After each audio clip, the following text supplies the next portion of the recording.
Hello and welcome back to the Awakening Philosophy Podcast. My name is Jed. We are on a quest to discover the meaning of life. Wow. What does that mean? Well, Socrates, maybe you've heard of him. He was a very sharp fellow, and he claimed to have completed his life's work while living on this planet. And he has, on his last day in prison before being sentenced to death for doing that, for living the right way, for understanding and developing, practicing, functioning through the virtues, functioning as the highest kind of man in the most beneficial way, according to the art that is not just what we are here to learn and master, but is the art that actually benefits in the highest way. Benefits our soul, benefits our character, through extension, benefits through solving problems or psychotherapy, benefits through understanding and being able to walk the path of spiritual evolution, benefits in our soul's development into the next life, our incarnations, benefits everything. And we've been seeing and reflecting on this and thinking, hang on a second, of course it does. If there is a paradigm, as Socrates is saying, that is true and sound and understandable, then it has to function in a paradigmatic way.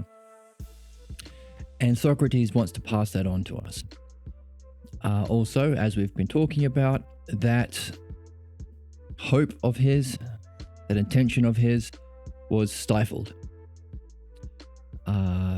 Obviously, it was not made any easier that he was murdered by the state for doing the right thing.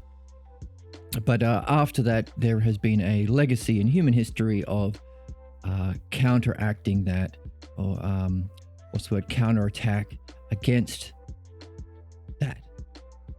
That includes the translations of the text we've had up until now. So fortunately, we have an accurately translated text with the Greek so we can read accurately without interpretation. And in doing so, we are discovering that all of the things missing in school by authorities, experts, and in all of the past translations, all of those missing elements are the very elements that he's giving us to pull out and piece together. It's like picking up a manual for how to master the art of chess, but every manual up until now never mentioned the knights, never mentioned the pawns, never mentioned how the rooks move, never mentioned how the horses move. And maybe doesn't even mention that there is an art of chess that we're here to learn. All of the key elements missing. Fortunately, we happen to be alive at a place and time where we can read the manual the way it's written, listen to Socrates the way he was speaking, without interpretation. In other words, have a dialogue with him. Socrates and us. Through the mean or the mean term or the transitional element of the text. So we are in a kind of dialogue with Socrates, amazingly through time. Now, of course, if as we're reading the art of philosophy, the true practice of philosophy, the true exercise of philosophy involves the art and practice of separating our soul from our body, which is death, and also freeing us from our chains of ignorance. Lots of elements to our understanding of what that is that we have been learning. And that realm in which we can access has another set of adjectives that we've been learning and putting together in our dialectic, in our work, in our understanding. And one of those terms is pure, one of those terms is self-ousia, one of those terms is eternity. And we have balloons. So if the practice of philosophy is entering into the dimension of eternity, then time doesn't really make that much of a difference for us. In other words, this conversation is happening through time, in that it's something that was said to us 2,500 years ago that we could only pick up now, which is amazing. But for Socrates, if he's in the land of eternity, maybe that's not as big a deal to him. And if our job is to match him and live our life in the right way, live and die in the right way, then maybe soon for us it won't be a big deal either. But right now, it's blowing our minds that we are in a conversation with such an important, wise, clever, in the good way, figure. The father of Western thought. Everything since Socrates is a footnote to Socrates, they say. But only now can we really understand why that's the case. So that is exciting for us. Now, people on YouTube, I've got a comment on YouTube saying that this translation is amazing, but maybe it's better to read past translations first for a first timer. Now that is an interesting question, because one of the reasons why we have been lied to or misinformed, if we want to be gracious, about philosophy, the very thing we are here to do, one of the reasons why it's the most misunderstood, one of the most misunderstood things, is because of these past translations. So by reading the past translations, we'll be picking up bad habits.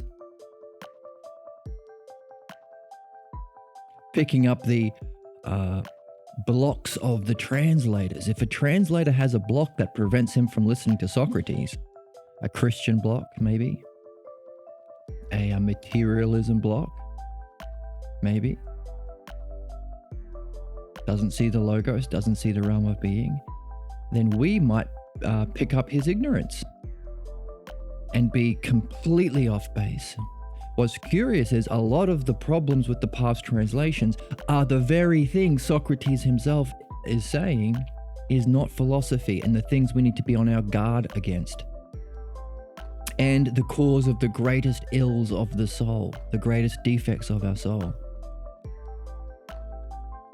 Parmenides said something similar, and we can jump back into the Parmenides read along on YouTube to see what that is. The greatest problem.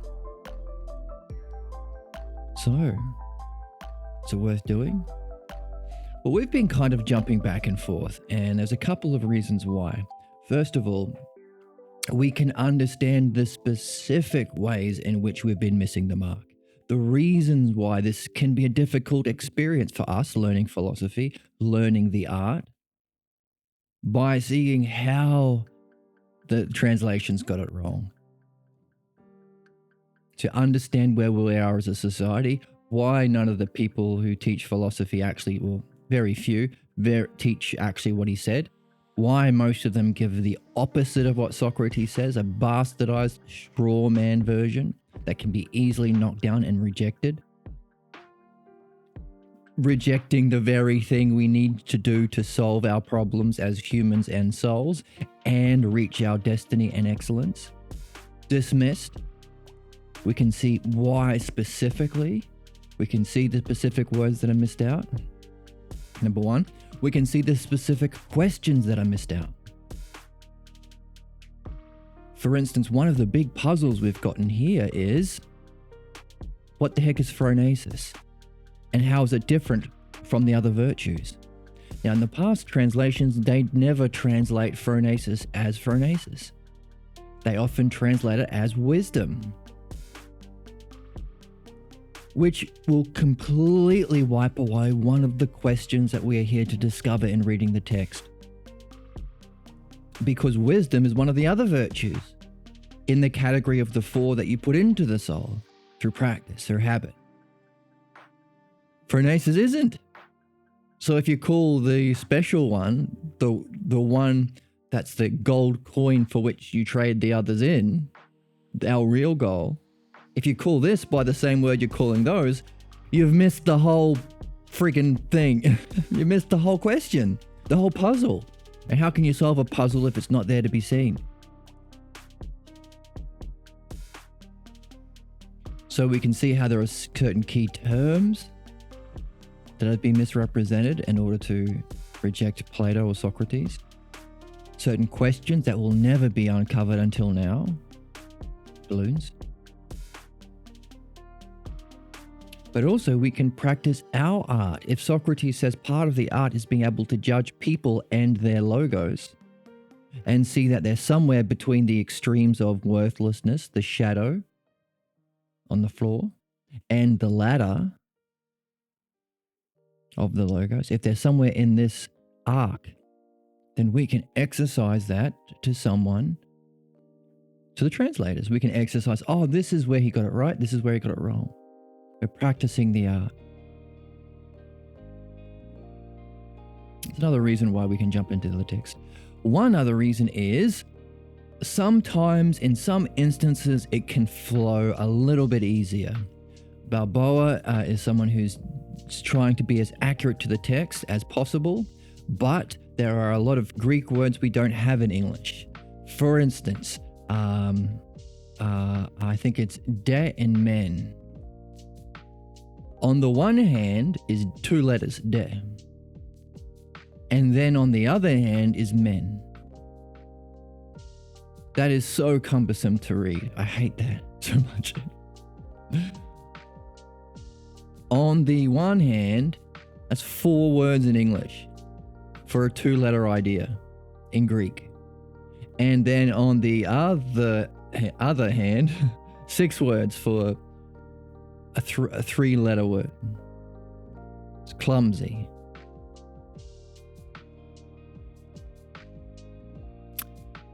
But yeah, and there are a lot of terms like that in the Greek. Of course, that's a sacrifice we have to make so we can see the actual key terms to solve the keys to open the lock and discover the questions, discover the locks that need to be opened with the key. It's a bit of a sacrifice. Also, yeah, so but we don't have to like one of the principles in philosophy, when offered to, take both. If you have 2 questions, hey, hold them both. We've got a whole bunch of questions, in fact, in our inventory as adventurers. You're a wizard, Harry. Hypotheses, the same. If there are 2 ways of understanding a section, take both, see what pans out. So we can, maybe it will flow a little bit easier by mistranslating it a little bit. But, yeah, maybe it'll give you the bones of the argument, and then we can fill it in with the sinews. But I can't recommend only reading the past translations. A couple of times recently, we have decided, let's read the Loeb first and then jump into the Balboa. But it's been so off the mark that we've lost everything. We have no idea what's going on. All of the key terms, the logos isn't there, phronesis isn't there, being is often mistranslated. The expressions that point to the key, like that are the clues that will unlock the whole thing, self according to self, the specific language of the dialectic, not there. But we can understand, like, if our translator doesn't understand the significance of the dialectic or the nature of the dialectic, and then he gives us the Greek is a clue pointing to that thing, and he doesn't know that thing, he won't recognize it as a clue because, oh, that's probably just a funny expression in the ancient Greek, and so I'm going to just give it what I think it could mean in English. This is important. How do you translate someone whose level of understanding you have not reached, or level of vision you have not reached? Which is another reason why Balboa is so important, because he is himself a philosopher. He's been in this game for a long, long time, under the guide and the tutorage of the great Professor Pierre Grimes. In the chat, what's your opinion on the Penguin Classics translations? Even worse. Okay, when I started, we didn't have the Balboa translation. Oh, back in my day when I started, we had to walk to the library in the snow barefoot, and there was only one Plato text, and the librarian would have to sit over your shoulder and Okay, it's not that, it wasn't that bad. Actually, for Dr. Grimes, back, in the 50s and 60s and earlier, it was that bad. There were only one text sometimes. And like, I've heard lots of really cool stories about one text being held under glass and some guy stealing the text so he could make copies, and how expensive the texts were and how rare they were. One guy knew a guy who had access to a Xerox machine, and that was the big day for them. They could print copies, and now and more recently, Pierre would joke about how you can get a paperback for a couple of dollars at this one's a bit tattered, couple of dollars at the thrift store on eBay. It's amazing the difference now. No, we're just starting, Beastmaker.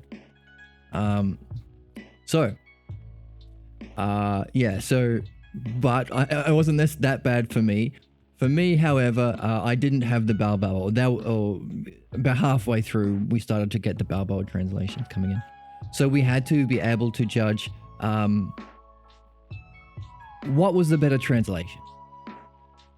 And often it wasn't made explicit. You had to kind of work it out for yourself. And when studying with Dr. Grimes and the Noetic Society, people would have 3 or 4 different translations open. So in my experience, the best in terms of readability and, first of all, the best in terms of accuracy and also secondarily readability is Rouse. The Rouse translations seem to be the best. This guy here. So if you want to buy your paperback or hard copy, if you got the money to roll that way, this guy, The Great Dialogues of Plato by W.H.D. Rouse. W-H-D-R-O-U-S-E. This is the best. It's awesome. It's cool. Unfortunately, I swapped this with my friend David. The one I had notes from Dr. Grimes in it. I wonder if he'll trade it back. This is David's, but he's got mine. So, yeah. The Rouse. Number 2 on the list, because I don't think there is a Rouse translation of everything. Number 2 on the list is the Loeb. The Loeb is all right. I'm gonna take a pause, grab a copy of the Loeb to show you what it looks like, and I'll be right back. So here it is. The Loeb. The Loeb's in this green series. There's a whole bunch of them. This is the Loeb. And it's translated by H.N. Fowler. Loeb is, it says here, Loeb Classic Library. Loeb Classic Library, which is a series, and the translator is H.N. Fowler. This is number 2 after the Rouse. Now, this translation you can get for free on Perseus, Perseus let's look it up. .edu. So, of course, the Balboa. Okay, Balboa is number 1, of course. Balboa trumps all of them by far. It's the best. Far and away the best. It's the most accurate. It has the Greek, it has the key terms, so it gives you the opportunity to actually uncover the puzzles that Socrates is leaving us. If you're not reading the Greek, you're not in it. Literally. Because there are certain plays on words that can unlock a whole realm, a whole new reading. There are certain questions that are hidden that you won't get anywhere else other than in the Balboa. There are a bunch of key terms that you need to unlock them that you will only get in the Balboa. By far away, number 1. Yes, and it's free. And it's free on the archive. Thank you. It's free on the archive site. So if you type in Balboa and the name of a text, there are a bunch that he's translated, and he's still going. He's still working. He's doing amazing work. So after him, you know, and a completely, so Balboa is S tier. So C tier, there's no A and B tier. That's how much better the Balboa is. So all the way down at C tier is the Rouse. D tier is the Loeb, which is by Fowler, which is like, or maybe it's C minus. These are very close. These are the two best ones other than the Balboa. Yes, Juan and Maria Balboa, yes. So you can get this for free. That's what we've been reading along with on the internet. We jump over here, press this button, and this what we've been reading. That's the Loeb, C minus, by Fowler. So you get this for free on Perseus. There's a whole bunch of them for free. There are a lot of cool benefits to having the Perseus translation.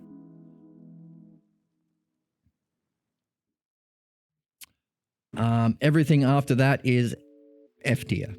Let's say E tier, because at least it's still Plato. Like, at least you're in the right game. Like, we're still, if virtue is to be harmonized within the soul, and the thing we're harmonized towards is the art of the logos, and you can only develop the art of the logos by reading Socrates, then it gets an E tier.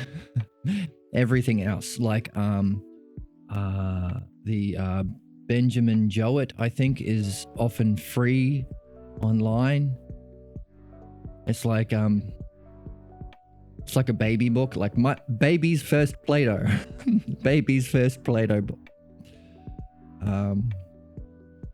Yeah, so that's the significance. And in fact, we might jump into the Loeb and read, and then jump back into the Balboa and get the key terms, because we did that last time for the first paragraph, and we missed so much. He's literally outlining the parts of the dialectic for us, and none of that's in the Loeb on. So that's interesting. So back into the chat. Do you think that if the body is in bad health, that the mind will follow or be affected by it? Diet-wise. Yeah, this is a question I asked Pierre once as well. He said, it's not what we put into our body that affects us. It's what we carry in our mind. So if we want to understand that and not just trust, we have to see, well, okay, what is more causal? Does the mind cause the body to be healthy or sick? Does the body cause the mind to be healthy or sick? And then let's say it's the mind that's more causal. What's the cause of the mind? And then even beyond that, what's the condition for causes? Because that's even higher importance. And that's the conversation we're in the text. We're in Socrates' second search for causes. So that question's a good one. What's the cause? What's the greater cause? In fact, this might be the archetypal kind of question to get anybody into philosophy. Because if you're just interested in effects, you can spend your whole life looking at physical shapes and colors of the physical world in your physical body, and live a life of what we call virtue, but will actually be vice, actually be negatively affecting our souls, won't be doing our work, and suffering all of the human ills. So how do we get from the physical world, where we start as human beings, into the realm of being, into the game of philosophy? Causes, the question of causes might be the ticket. It might be the only way. At least it's the way Socrates went. He was not happy with physical explanations for the cause of things the way they are. And yourself, like, what's causing you to be watching right now? Is it your bones? Well, hang on a second. The guy next door has bones. He's not watching. There must be something else, more causal, more profound, with more influence than the physical. So that's what we're on the quest for. How does Socrates get into philosophy from the physical to the realm of being and truth? How can we do it, and how can we understand it as a principle for our art?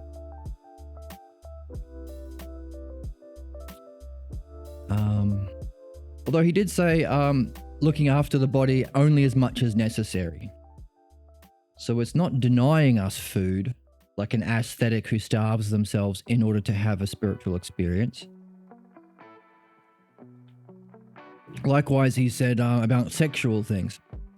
The people who are motivated by the love of the body and not the love of learning, which becomes the love of philosophy, which then becomes the love of phronesis, like a progression up a ladder. People interested in the body, they're only interested in things they can eat, drink, or have sex with. And we don't want to get into that. And the reason he said is because we will conclude this is what is most real and clear, which is, of course, a way of understanding balloons. Addiction. Hey, if this is most real, then shouldn't I be entitled to it? This is what's most clear, then this is most true and worth pursuing. Addiction. However, in the start of the text, he did say he had a little boy, little child, baby, even at his age. So it's not rejecting, like an ascetic, food or sexuality, but there must be some artful approach through the virtues towards it. That's another question we're carrying. What's the philosophical way of approaching diet and sexuality? What's the virtuous way? And how can that be part of the art that our soul has to be singularly focused on to have harmony? Which is a clue he gave us to understand the nature of the virtues. Okay, back into the chat. Oh yes, translating the text will have question. Do you think translating the text will have an effect on you as a person? Substantially. Absolutely. That's right. So, yeah, if you want to have fun and make your own translation, the Balboas doesn't have to be the end of the game. In fact, we've been seeing that about philosophy itself. Every time you go through a dialectic, you have improved, you've grown, you can see that subject in a new way. So do another one and another one. This is philosophy. It's not about getting it right. It's the ideal is rare. May not even be possible in a physical body. Socrates says all physical things seek being, but will always fall short by their nature of being physical. It's what we've read. It's an earlier part of the text. It's a conversation. It's a relationship. We are in a relationship with Socrates. We are in a relationship with the text. We are in a relationship with our dreams, whether you like it or not. How well we're pulling our weight in our relationship is up to us. Do we want to match Socrates? Are we going to put the same effort Socrates put in to mastering the art? Or are we in a relationship where we're not pulling our weight? Dreams, are we recording our dreams as soon as we wake up into audio? And then looking at them or transcribing them or using an AI to transcribe your audio and then applying your art of the logos to that? Your problems, are you the same way we're reading the text, looking for key terms, looking for patterns, putting them on a list, taking notes, and then organizing that list according to the dialectic? Are you doing the same thing for your problems? Something that is formalized in this philosophical midwifery. It says a new paradigm, but the correct word, Pierre Grimes mentioned, the new paradigm in understanding human problems. The only form of psychotherapy that has been scientifically validated. And you could probably have a look at all modern psychotherapy that's different from behaviorism, which we were taught when I was at college. And you might see, oh, hang on a second, these are just bits and pieces pulled from this book. So how well are you pulling your weight in the relationship? Because we want to be like Socrates. Why? Because it's lawful that the pure enters the pure. In other words, if Socrates is saying, follow me to the club as quick as you can, well, how do you get in? Dress nice. Have nice shoes. You can't get into the club if you've got ratty shoes. But of course, it's metaphysical, so we want to be like Socrates and the daemon and our dreams, because Socrates is following his dreams, so his dreams must have the art of the logos. These are all questions that we've been developing as we go. So, and by the way, this is a standard for justice. If you're in a conversation with someone and they feel adamant to shut down the conversation and you're doing your best to pull your weight, you are practicing the art of the logos, you're trying to understand, you're looking at your dreams, and they say, no, get out, or no, shut up, or no, screw you, they are not keeping the conversation alive. They are not keeping it rolling. So they have the problem. How we respond to that, to someone who's close to reason, that can be a challenge. But we hope we've built enough good faith, good trust, good friendliness to say, hey, we've been talking, but you have understood that everyone has problems. It's not a bad thing. And it can be difficult to see our problems. We're in a problem now, but we can both see it in principle because you are shutting the conversation down. So let's look at that. Or sidestep around it with the agreement that it will be looked at a later time. Integrity. Same way Socrates acts. In fact, a lot of the dialogues in Socrates is him trying to keep the conversation alive when people who claim to be knowers try and shut it down. Socrates, people are busy. Socrates is like, oh, hang on a second. I think they might have time to listen to us talk. Socrates, you've got things to do. Socrates, oh no, I got nothing better to do than this.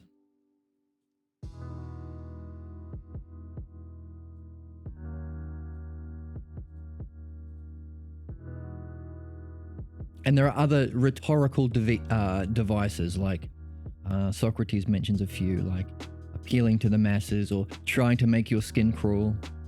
Maybe you've had an argument talking to someone religious about how virtue isn't based on belief, and they'll say, well, if I didn't have my religion, then what's stopping me from raping you? And like, well, that's not an argument. You're just trying to make my skin crawl.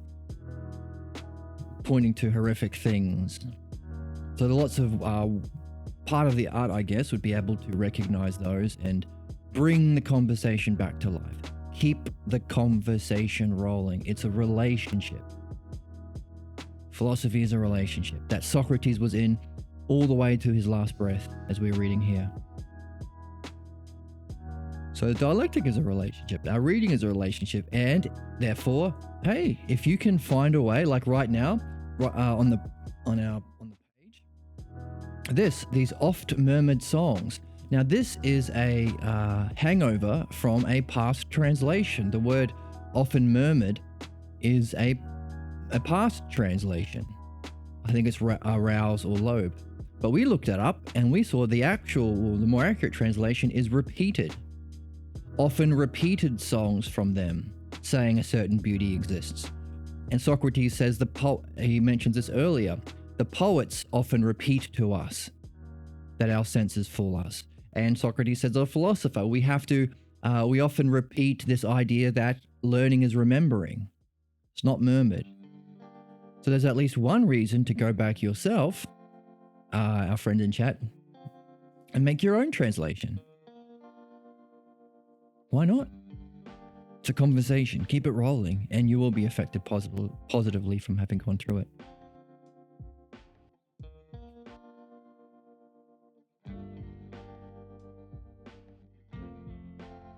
Okay, back into the chat.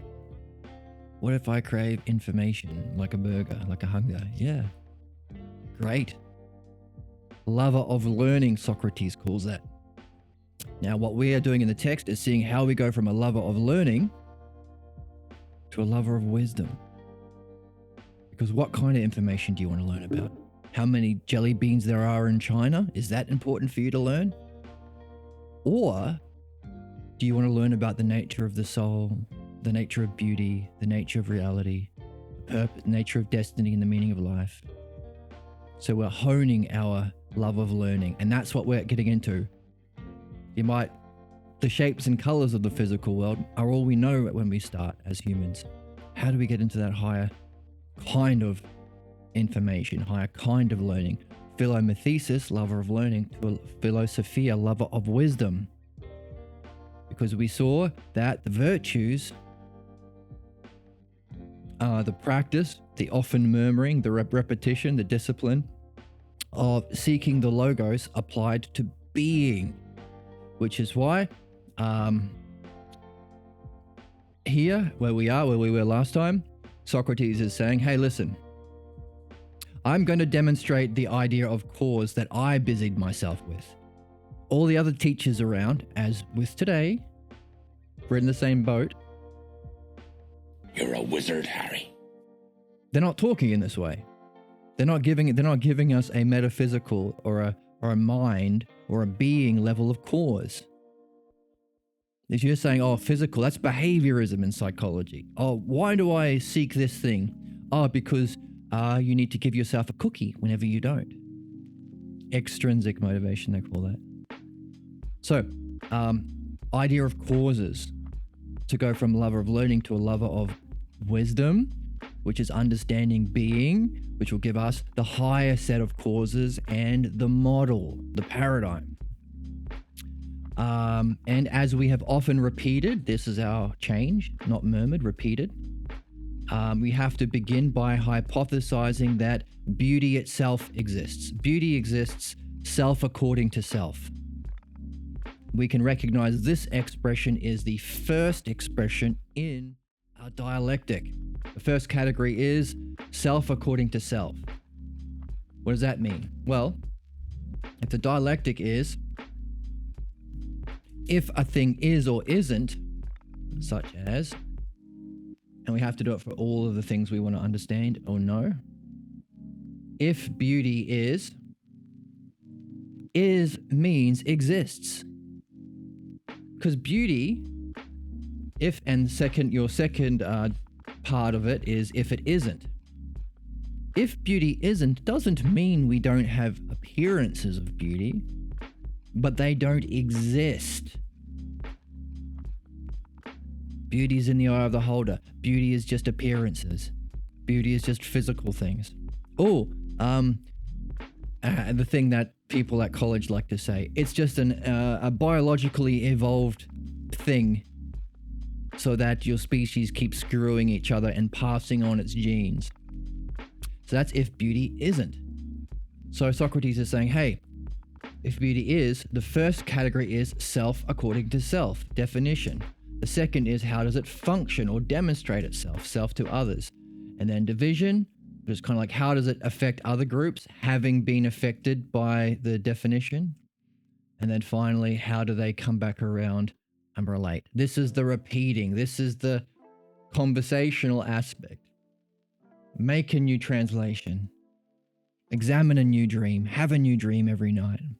Read the text every day as we're doing. So, these are the things missing. We don't have this expression self according to self. So we've missed a whole freaking thing. How are we going to learn the dialectic if this isn't in there? By the way, exists. Is that in the past translations? Okay, and he's saying, look,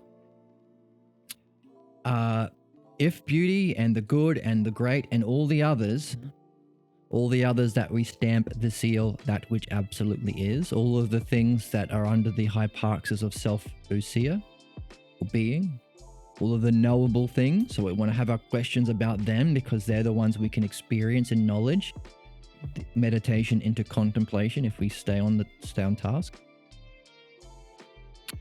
If you willingly grant and agree that they exist, I hope to demonstrate that you will discover the cause that the soul is immortal. You have to allow them to exist.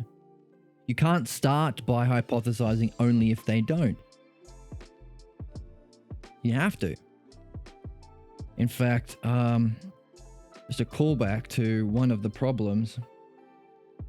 Parmenides, who taught the dialectic,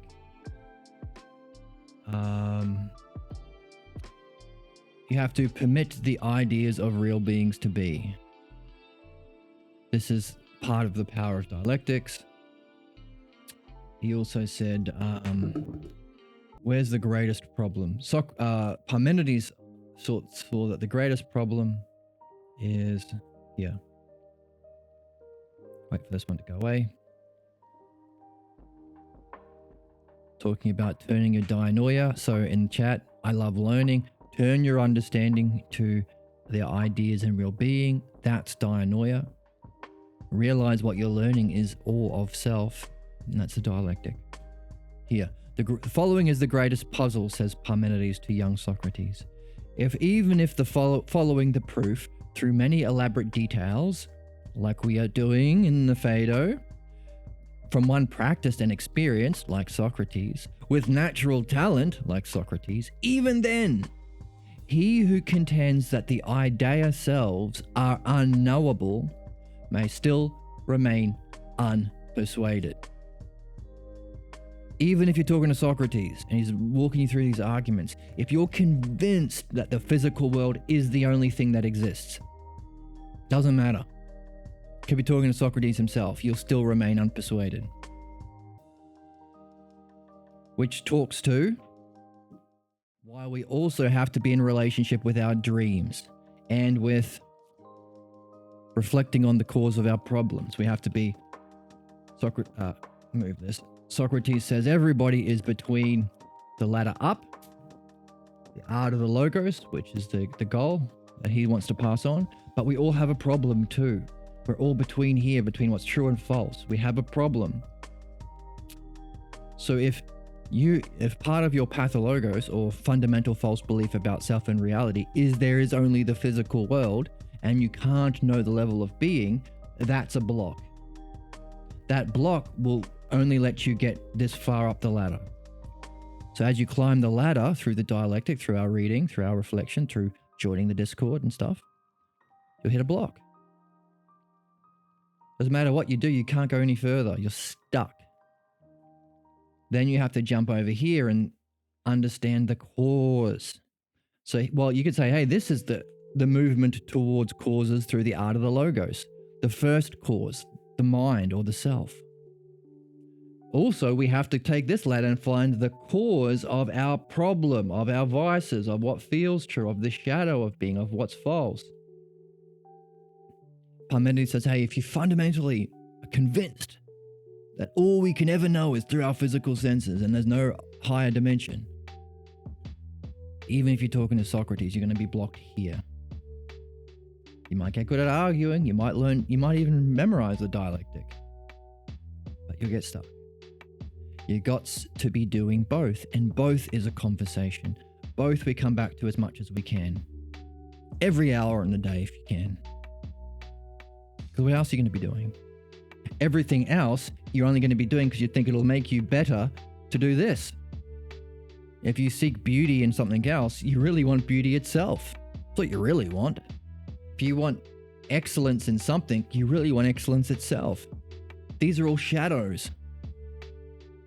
So if you're not pursuing this all the time, you got to ask the question, why?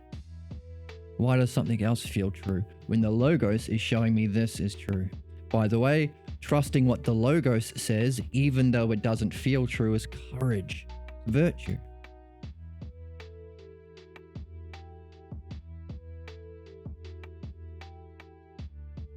So it's interesting. And Socrates is saying you have to allow the beings to exist to even begin. And we know that because the dialectic starts. If the being is, which means exist, you can also do the second part. If it doesn't, if there's only the physical world, that's this category. If beauty doesn't exist, what can you say about it self to self? It's an illusion, or it's just to do with evolution, or it's just to do with the beauty is in the eye of the beholder and that kind of stuff. Socrates is laying out how to do it. Back to the chat. Pleasure trap. Oh yes, don't get caught in the pleasure trap. Addiction. You're back. I was drawing my dreams and it was fun. Oh, and your isolated themes. That's right. Integrate this art of the logos into your other arts, which would make them actually art with a capital A. One of the puzzles in our society, that's kind of like the trolley problem. Like, oh, the famous trolley problem is a nonsense question. If there was a train, a trolley on tracks, and there were 4 people here, and there was 1 person on this track, and it was going this way, would you flip the switch so it would kill only 1 person but not 4? But it's, you can deny responsibility if you don't flip it. Who cares? What the hell are you talking about? The real question is justice. As we said a moment ago, all of these other exercises are just to convince you you're good enough to actually find justice itself. What's the just action? How do you know unless you know justice itself? Therefore, learn the art of the logos. So, one of those nonsense questions is, what meaning does an art have? Art doesn't have meaning. Art is in the eye of the beholder. It doesn't have an existence. It's, as we said, if beauty doesn't exist, it's in the eye of the beholder. If art doesn't exist, well, what if art does exist? What would it be? That's what Socrates is saying. There is an art. There is a paradigm to use all your arts. It's not just scribbling for scribbling's sake. If your scribbling can somehow represent what you're doing in the art of the logos, that's good. In fact, Socrates' dreams are telling him to do that as well. And he said, hey, I'm going to use Aesop's fables because I'm not really good at creating my own characters. But hey, that's fine. You can use other people's characters so long as you're making it an art. So in our learning of the art of the logos, we're also learning what exactly art is. Which, imagine that. Imagine all these government grants that go to artists and people with money, sponsoring artists. Imagine if they actually had the standard. No, not just any art. It has to represent the logos. It has to benefit the soul. Therefore, every artist would have to learn philosophy. Every artist would have to read the Phaedo. And every work of art would necessarily benefit the soul and the species. What a cool world that would be. And imagine being able to express yourself in that way.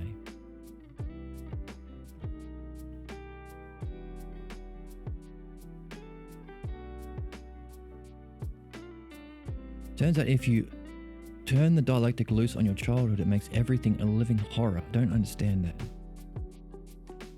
What was thought is shadows on the wall acted out in the echoes of the mind. It was thought in shadows on the wall acted out echoes. Okay. Why did they do it? It's because they believed themselves not to be challenged. And the role was subjects to a dictator. Right, so if we're talking about the art, what would it be like to function artfully, beneficially? What would be the shadow, dictator, tyrant? And we talked about earlier, one standard is if you keep the conversation alive or if you shut it down. Imagine that. Imagine having a child, and I'm curious about understanding, shut up. How could that be ever just? Who is the sort of person to kill those asking questions? Tyrants, dictators. Absolutely right.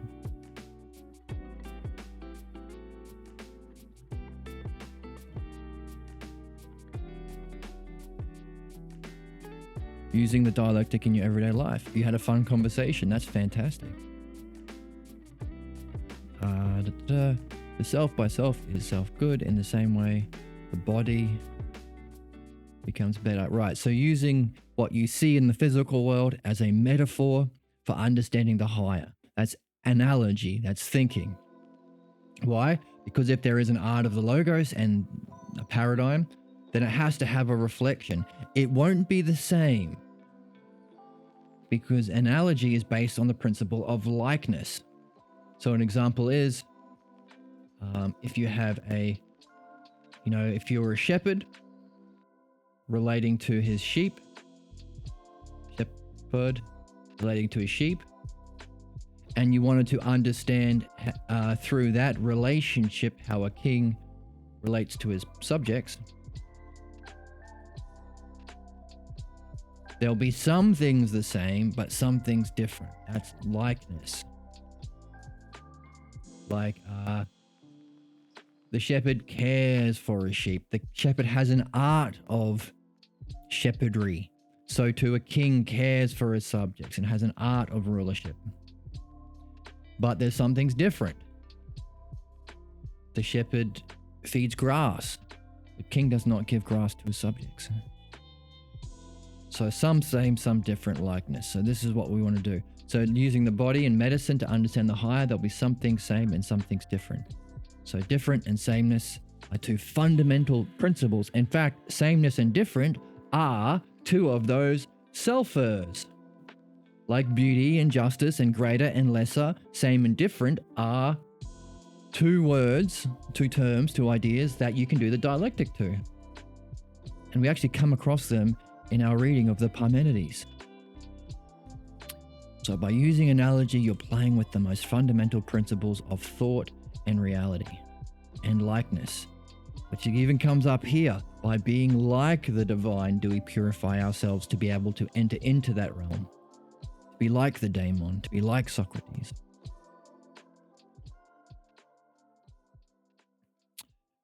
Phronesis, to know these people are in front of you and you could read them and know if they are saying false witness against self. Interesting. So yeah, add that to your idea of phronesis. See if that plays out.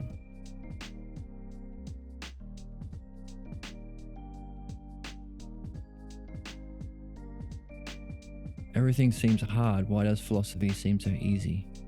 And the one thing I'm good at. Well, yeah, that's a good question. And we've talked about a lot of things, like how does people maintain a dictatorship or a fascism based on ignorance? They muddy the waters. If things are simple, if we can read the text, say, oh no, you can't understand it. You have to be a scholar of philosophy. You can't understand the law. You have to be a lawyer. You can't understand economy and why capitalism is bad. You have to spend 10 years studying economics and be brainwashed into thinking the way we do first. All of these ways shut down conversation, muddy the waters, making it more complicated than it needs to. Gatekeepers, yeah. But we want to do the opposite. It's for everybody. We say, I'm looking for someone to share in an adventure. If it's the quest of man, anybody with intelligence can play. They might not reach their ultimate destiny in this lifetime, but they can climb the ladder, make their next incarnation better. We open the gates, that's right. And the more that you see, you might start with it being complicated. All of these questions we've got. What the heck is phronesis? Why does Socrates listen to his dreams? How do we separate our soul from the body? What is this great art of the logos? How is it going to prove that our soul is immortal? We start by being puzzled. We start with questions. But the more we play, the more simple it becomes. So you've been in the chat for a while, and so things are starting to look a lot simpler for you. And that's why I love philosophy. It makes things so gosh darn simple. And of course it needs to be. There's a saying, if you really understand it, you'll be able to make it simple for anyone. Otherwise, you don't quite understand it. So right now popping into pop culture. There's a fellow who was on the Joe Rogan podcast recently. I think Terrence Howard, I think his name is, who thinks he has great insights, but he can't communicate anything simply. And there are other people in the podcastosphere who want to be seen as experts, who are jumping on and say, well, let me talk to Terrence. But they can't make it simple either. They're two groups of people competing to be seen as experts by muddying the waters and not making it simple. Meanwhile, poor old Joe Rogan in the middle. I don't understand what either of you guys are talking about. So we want to make things simple through this art of the logos, which takes some work, and that's what we're doing. So on that note, yeah, he's the guy who says 1 × 1 = 1. No. 1 times 1 equals 2, he says. Yeah. Yeah, it is simple. Yeah. I think recently he said, I think he got caught out and he realized, I was just tricking to get attention. But it's a metaphor. I don't actually think 1 times 1 equals 2. But yeah. Anyway, let's see if we can get complicated and get confused and get puzzled in our reading of Socrates' second search for causes, Socrates' way of getting from a lover of learning to a lover of wisdom, which is the logos, which requires a logos towards being. How does Socrates make the jump on his own? Because no one else around. He doesn't have this podcast. He has Anaxagoras who dropped the ball. How did he do it? And how can we master for ourselves, learn and master the art of the logos as we go through? So with that in mind, let's jump into the text.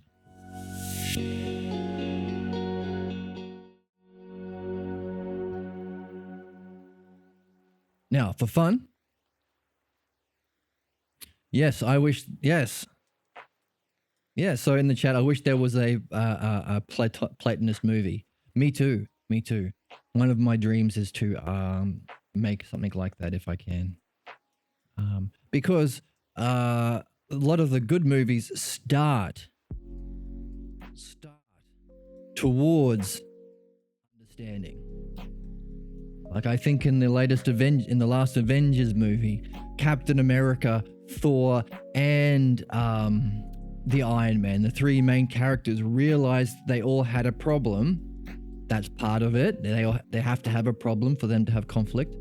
And the writers of the script recognized that the cause of problems have something to do with our childhood.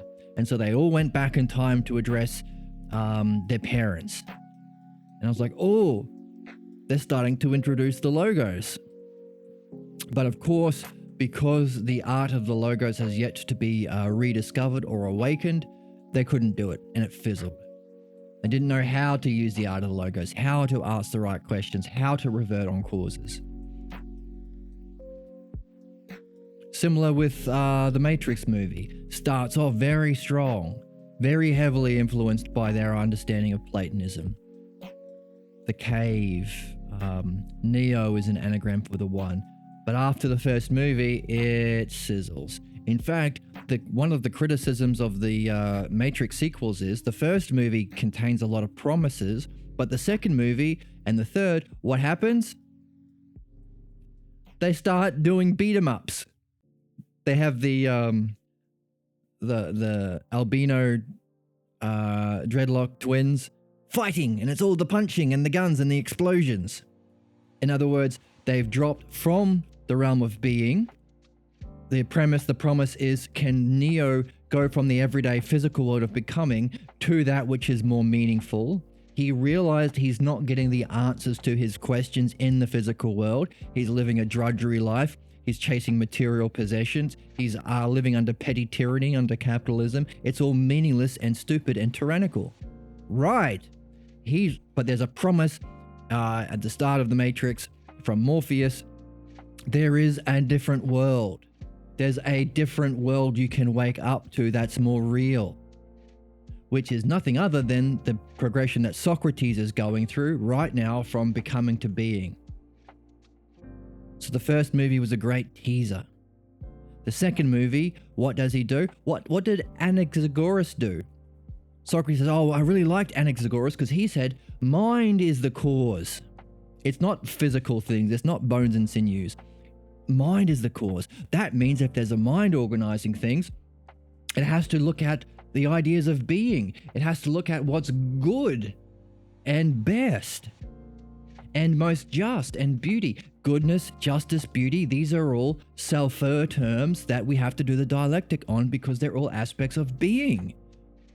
This simple question promised all of those things to Socrates, but then he said Anaxagoras fell down and went straight back into the world of becoming and started talking about bones and sinews.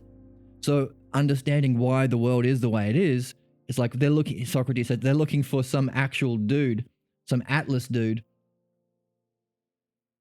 carrying the world on his back. Like some physical dude like this. Atlas.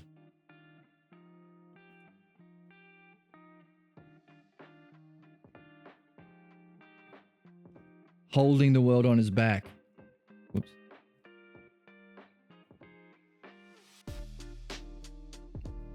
They're looking for a physical cause for the way physical things are. It's absurd. So he was let down. What happens in the second Matrix movie? All of those promises in the first, from being back into becoming. Now they're doing explosions. Now they're doing fight scenes on top of trucks. Now it's people punching and dodging bullets only. But this is the story of all modern media. They all start well, except I have read a book which doesn't finish in that way.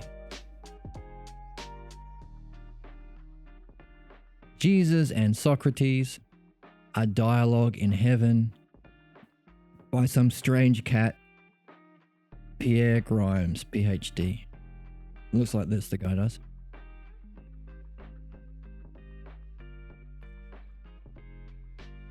This book doesn't fizzle.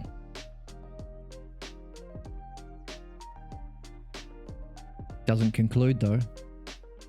Leaves you with some work to do. Promises a sequel like The Matrix. Anyway, maybe we'll read that. If there's enough support, maybe we can get into reading this as well once a week. It's amazing. The last published work of Dr. Grimes. It was very much just like Socrates. But yeah, so you're right. Yeah, we need someone like yourself in chat to jump in, get in that writer's room, and add the logos, add the art of the logos into these movies so they don't fizzle and they actually have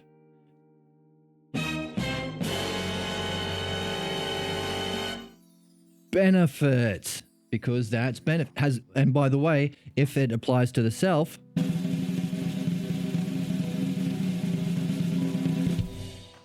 meaning.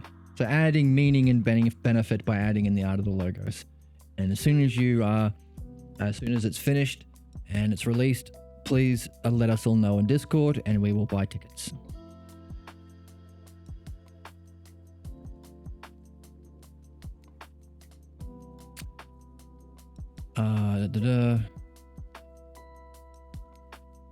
Oof, that sounds very sad. Cave-like movie. Oh, okay, cool. So, let's jump into the text. Let's try reading this, the past translation before the Balboa, and see what we see, and then let's jump back into the Balboa to solve the puzzles. Okay, this one here.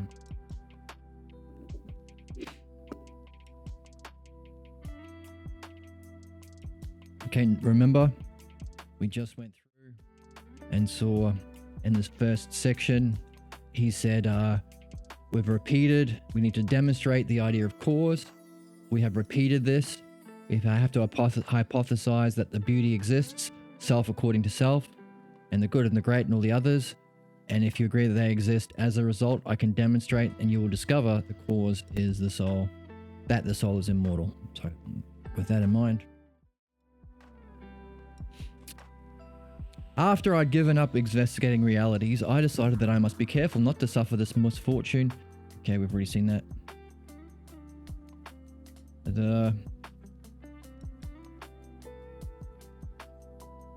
Okay, here.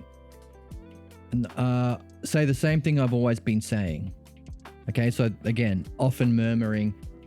Even this translator realizes it's repetition. We've been repeating it a lot. That I am going to explain the nature of that cause that I have been studying. I will revert on those familiar subjects of ours as my point of departure and assume that there are such things as absolute beauty and good and greatness. Not too bad. And the like. If you grant this and agree that this exists, I believe I shall explain cause to you and shall prove that the soul is immortal. So the conclusion, shall explain cause to you and shall prove compared to I will demonstrate. Demonstrate, key word, right? If you understand, demonstrate is the second category of the dialectic. And you will discover, different than being explained to, right? Which is the whole story. He's saying, I'm not going to just tell you so you can have it as a belief or trust. You need to understand it yourself. You have to develop the art of the logos. Okay, I will grant that they exist. Let's go. See if you agree with me in the next step. I think that if anything is beautiful besides absolute beauty, it is beautiful for no other reason than it partakes of absolute beauty. Okay, already we're in the muck. It's going to be hard. We have read this before. I don't think we can go much further in that text. Okay. Here. Consider then, if it appears to you as it does to me, for this has come to light to me. Okay, this is a puzzle too that we've missed in the past translation. Coming to light. Our translator recognizes as one of the puzzles in the text. He put it in purple. What does it mean to come to light? What does it mean for something to come to light? How does this idea of coming to light fit with him saying, before he started,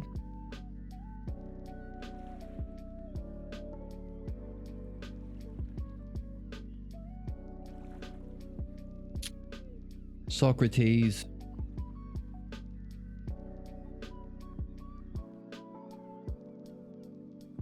going back to the start of this part.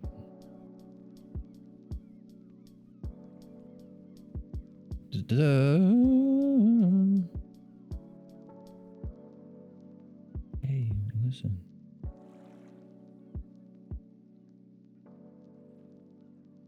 Can't be this far back, surely. No, it's not. Here we go, right here. Socrates was self-absorbed in reflection for a long time. Contemplation, that key word where you join with your object of meditation. So because we know this word contemplation, that unlocks a whole different reading of the text. So past translations don't have the word contemplation. Actually, let's see. 95E.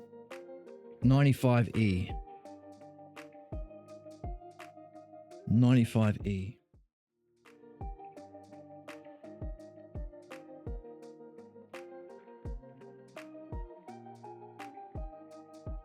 Socrates paused for some time and it was absorbed in thought. Now, how different is absorbed in thought from the actual Greek, self-absorbed? So there's a big difference. Self is there. Why is that important for a philosopher, for Socrates, interested in knowing the self beings and the oneself? By the way, absorb in the self, does that tell us his object of focus? Not only that, he was in contemplation. How important is contemplation in the text? So important that we have a quote. We have a quote. I mean, we should have done more work on quotes because there are so many good ones in here. In fact, I don't think we have this one as a quote.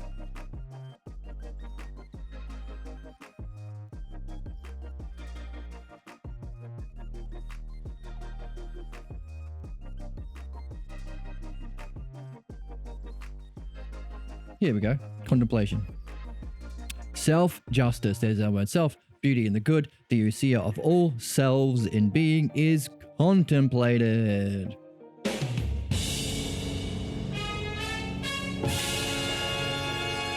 Not through the body, but whosoever prepares themselves by most accurate dianoia. There's a keyword too. Of each self investigated, they will approach closest to nous. So there we have the keywords of dianoia, nous, contemplation. 3 words not in the previous text. Not only that, there's a bunch of other keywords also in there that we haven't had before. Self isn't in there before. Ousia isn't in there before. self, ousia, selves, contemplated, dianoia, nous, being. That whole sentence, the 7 key terms in that sentence, has not been accessible to people studying or teaching philosophy up until now. Then how the heck can we even read the thing? Now, not only that, how can we weave together the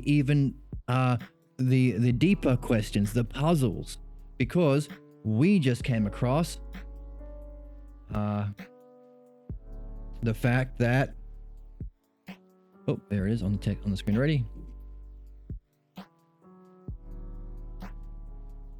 He was absorbed in self, contemplating. If you don't have the word contemplating, maybe you put it in a different color because purple on purple. Contemplating. We don't have the word contemplating. How can we stitch it back to that key section where it talks about contemplation, dianoia, ousia, and nous? You can't do it. Wow. But we can. All right, so contemplating something. So this puzzle also, that isn't in the text because the other texts say absorbed in thought, nothing to do with self-absorbed, nothing to do with contemplation, and therefore tied to ousia. And by the way, because we can do it, we can see, oh, I know what he was doing before he started this conversation. Something called contemplation that he laid out for us. An exercise of dianoia that opens you up to nous, of the things in ousia. That's what he did. No wonder he says that many are the staff bearers, but few are the actual mystics. This dude is an actual mystic, and he was having a nice little mystic experience before the start of this conversation. If we can't see that because of the past mistranslations, misinterpretations, how can we recognize what a true philosopher is? And how can we recognize it for ourselves? Because that's our standard. We want to reach that. But again, I'm not just griping that it hasn't been available and therefore we've suffered all of the implications of side B for the last 2,500 years. All of the implications of this. What's going on? Oops. Our whole human history for the last 2,500 years has been this. Human ills, discord, war, suffering, repeating as though on the train tracks of fate. Yeah, that's human history for the last 2,500 years. Don't like it? Well, read. And read the text. Translate it properly, goddammit. Okay, so enough griping about the way things are. There must be a reason for it, and for us, we can read it now. So we're not bound by fate. We can actually have that conversation with Socrates right now. So enough griping. So, because we can see that at the beginning, we can make sense of this, what we just read.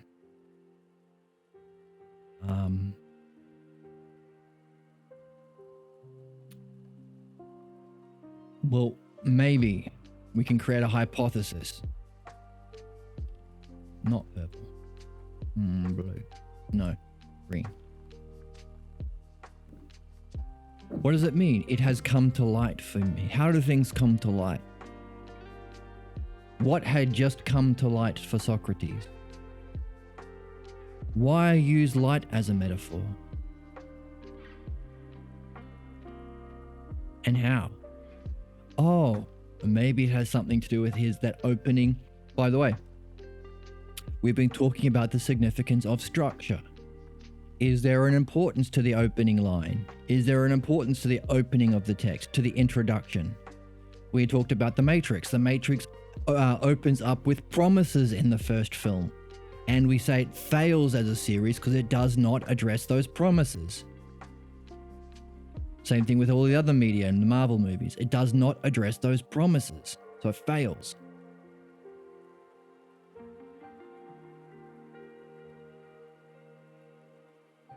So if it wasn't a failure, we should be able to look to the opening, look to the introduction to gain puzzles or gain answers or gain promises to things that will come up later.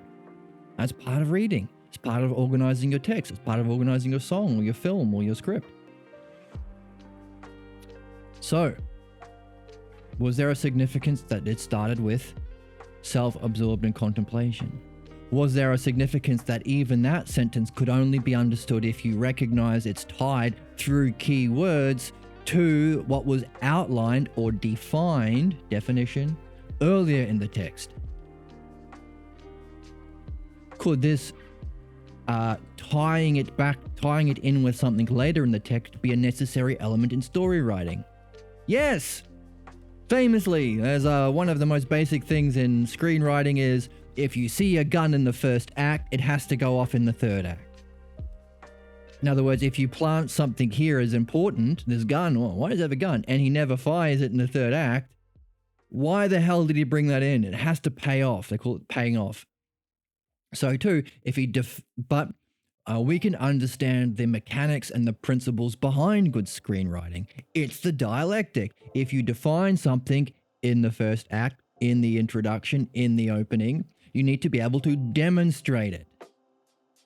And if it's good writing, you have to also be able to see its effect on divisions. See how it affects other things. Right? And then it all has to come together in the end. But there should be other questions that you can only come together if you match the level of vision and understanding of the writer. If you can match him, if you can play, if you show the same level of integrity. Don't watch it dumbly. Dumbly? That sounds like a Lord of the Rings character. And then I met Dumbly, and he only watched movies dumbly. In other words, hidden questions that you have to engage yourself to match. Same thing with dreams. Dreams are not literal. There will be an overarching narrative in some sort of sense within the logic of the dream, but there'll be questions you'll only see if you actually apply yourself to them, which is a yoga. Because in applying the art of the logos and the dialectic to dreams, that's a practice or a demonstration of what you're defining here. So it's dialectic all the way down, kids. Definition, demonstration, division, synthesis. So, is this a demonstration of that definition earlier? Within this section, is there an opening definition to do with self-absorbed in contemplation that needs to be unpacked through demonstration and division? That we have to collect the terms ourselves in division and then at the end of it synthesize? Could this come to light be a key term? It's in purple. Let's keep reading. It's come to light for me that if there is anything whatsoever that is beautiful, besides the beautiful self, oh my God. Okay, I'll do this one more time. Because I don't remember, but if I was a betting man, I'd put $1 on beautiful self won't be in the other texts. Let's see. So this is 100C.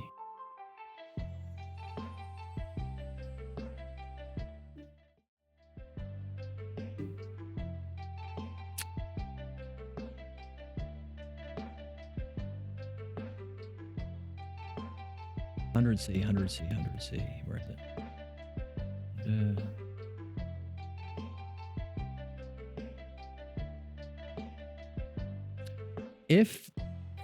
I think that if anything is beautiful besides absolute beauty, all right, how much is lost by translating self-beauty into absolute beauty? Can absolute beauty be a concept? A thought? Sure. Can self-beauty be a concept? No. It has to have its own selfhood. It has to have its own existence of self in the realm of self. in the realm of the honorific or the ideal. Being, self-ousia. He just said we have to allow the beings to exist. Exist where? Exist here? Nope. How much is lost by removing the word autos? All right. I'll stop doing that. Let's keep going. But it's important to see why it's important. It's important to see why what we're doing is important and new and rare.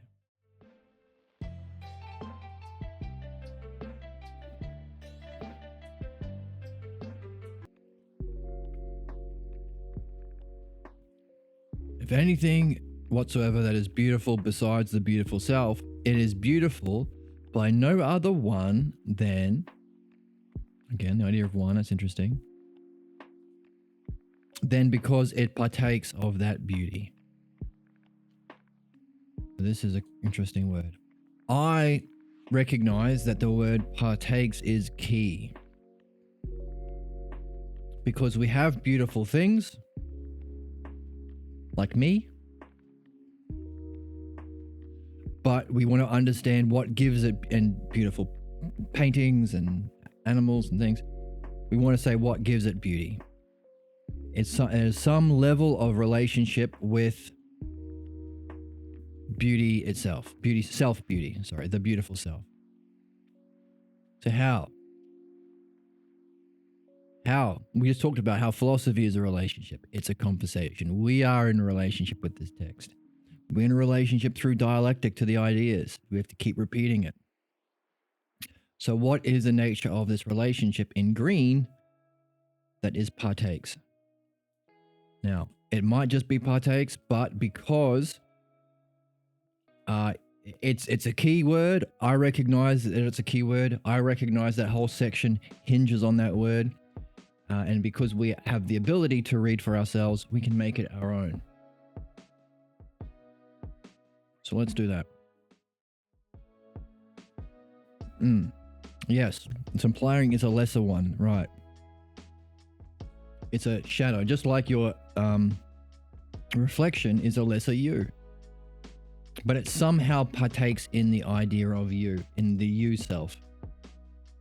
Okay? Ekino.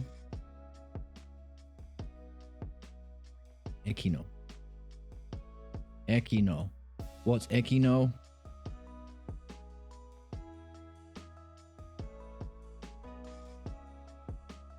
Okay.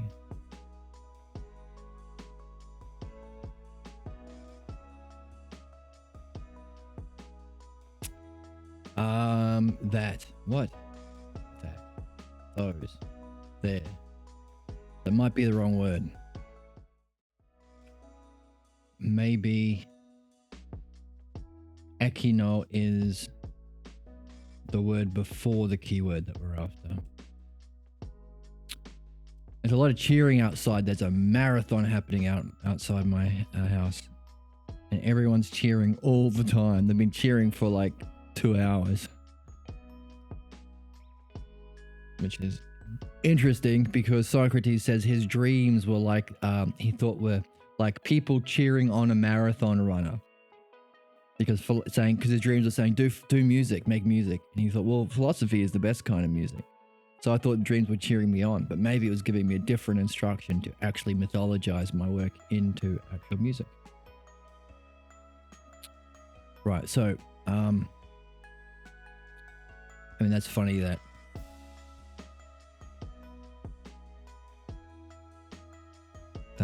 that's literally happening outside my window.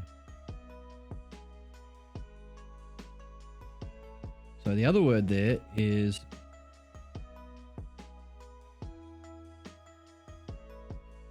metahi. Metahi means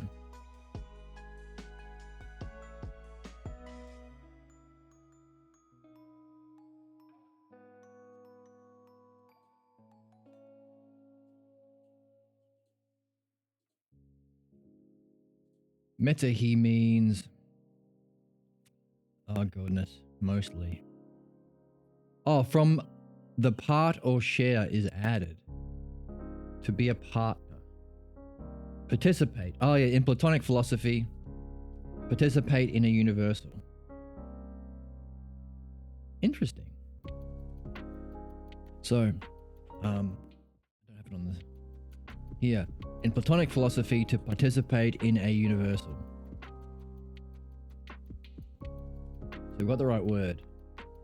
Let's try a different one. To partake in, enjoy, share of, share in, take part in. Partake. And finally,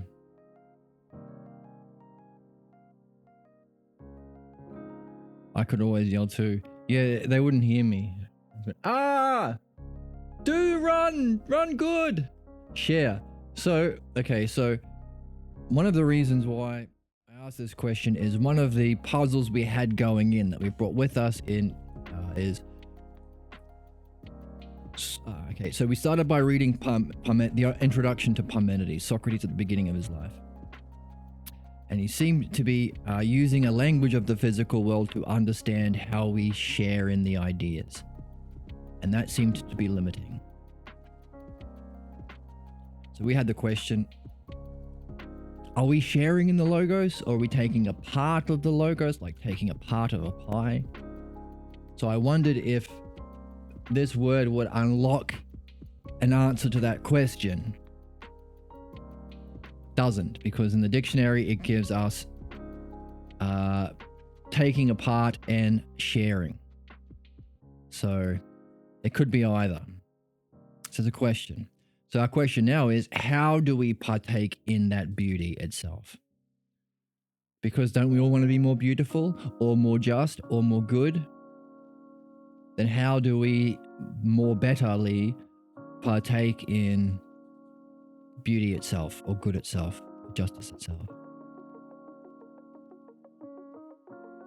So it partakes. Do you agree that that would be the cause? There are two kinds of causes. The thing itself and this activity, partaking or sharing. Let's make a note. Partaking or sharing. There's a puzzle for us. I agree. Now then, I am no longer able to understand or recognize those other sophisticated causes. But if someone should tell me that anything whatsoever which is beautiful, either because it has a bright color or shape, there's our funny joke, people who are moved by colors and shapes, or any other such thing, like, and usually we use that as an insult, like, oh, people who are not able to think critically and get abused and manipulated by fascists or Republicans or conservatives. While all of the wealth is being given to the few, and genocide is happening, and war is happening, and corruption is happening, instead of addressing the cause of those problems, they are distracted through bright colors and shapes. Look at a flag. Look at the flag. It's an America flag. It's a Australia flag. Look at the flag. Look at the colors, red, white, and blue.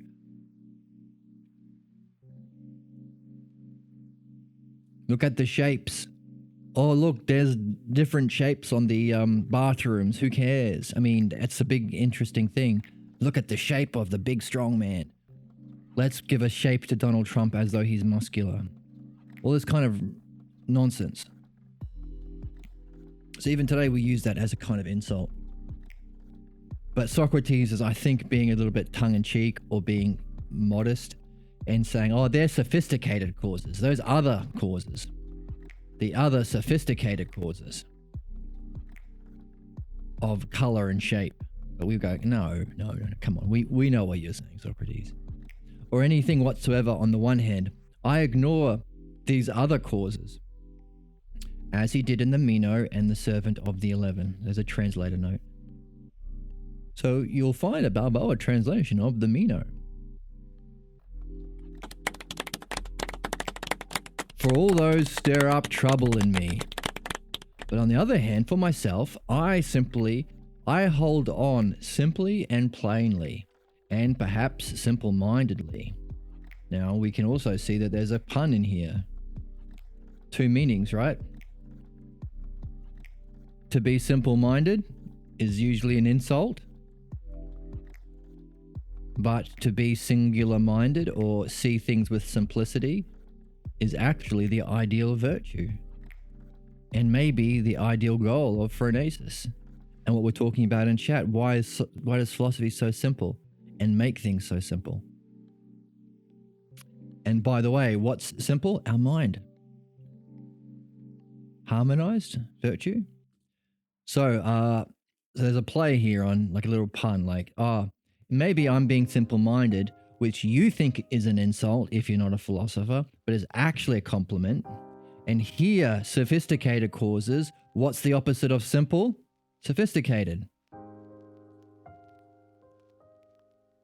So what he's saying are sophisticated causes, he is using as an insult.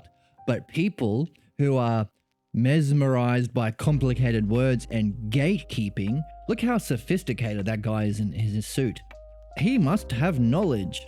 Look how sophisticated this guy is in all his complicated words. He talks about economics with such sophisticated language. So we would say that's actually gatekeeping or a sign of ignorance if you can't make it simple. Yes, exactly.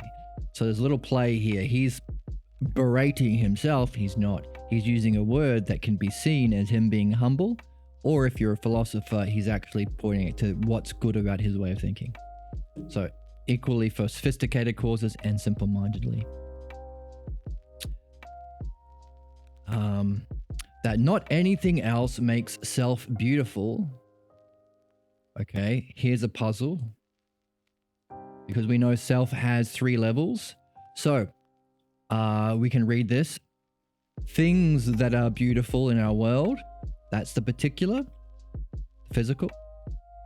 But also we could say what makes beings beautiful? The honorific reading of self, altos. By the way, is it important that the beings that we seek in knowledge have beauty as one of their aspects? Is it important that Aphrodite is one of the gods? Would humans seek it if it didn't have a natural beauty? Would it be most perfect and good if it didn't have beauty?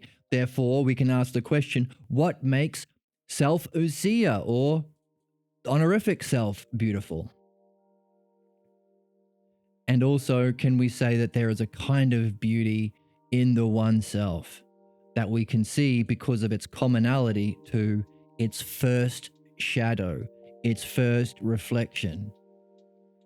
If the one self is beyond knowledge, can we discover something about the one self in the experience of its reflection, which happens to be beauty? Just like if you look in the mirror, you can't see your own face, but if you look in the mirror, you go, wow, I see that my reflection is beautiful. You can come to a conclusion about your own self in the 3D world by looking at its reflection. Because you can't see your own face, but you can see your reflection. You can't know the oneself if it's beyond knowledge. And there, of course, there has to be a kind of way of knowing it, which is the great puzzle, know thyself. That's the puzzle at the end of the first hypothesis. Feel free to jump to the first hypothesis playlist to discover that puzzle. It's a biggie. But what makes self on all those 3 levels? 3 levels of reading the text, 3 levels of writing a movie, 3 levels of reading that's only available to us with the word self there. What makes self beautiful is that presence and the commonality of that beauty itself, self-beauty. And thus, in whatever way she becomes attached, for I no longer rely on this relationship, but only that all beautiful things, here's a conclusion, become beautiful by the beautiful. Okay, so we have an interesting play here that we can see in the text. Color, actually let's make sure it's color. Not sure how good my Greek is.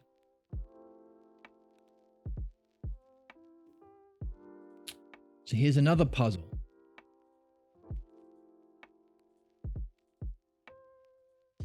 Yeah, it was color. Color. Color, color, color. Now, is there, so we don't just look for key terms, we look for patterns.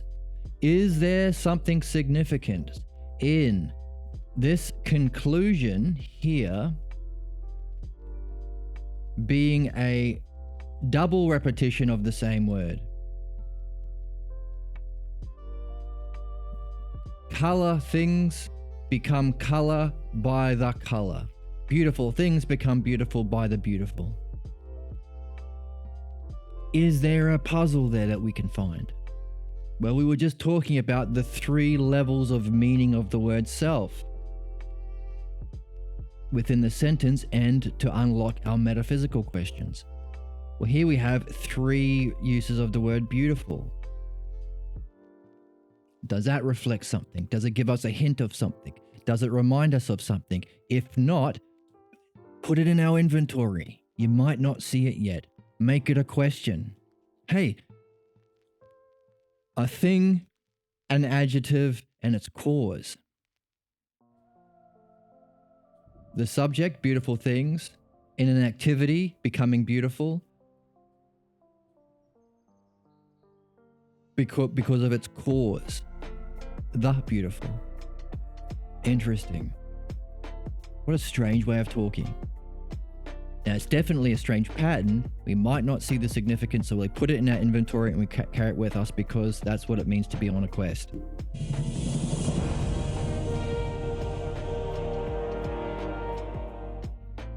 For this relationship appears to me to be the safest answer I can give to myself, or, secondarily, anyone else. And if I keep hanging on to this, I am led to believe that I shall never fall into error, since this is the safe answer, both that I separated out for myself and for everyone else. That beautiful things, now as we have the same pattern, but it's even more synthesized. There's 1, 2, 3, 4, 5, 6 words. 3 of them is the word beauty. 2 of them are just placeholders or 2-letter words. And 1 of them is the opening. So it's pretty much so beautiful things, beautiful, the beautiful. Actually, let's nail down these two here.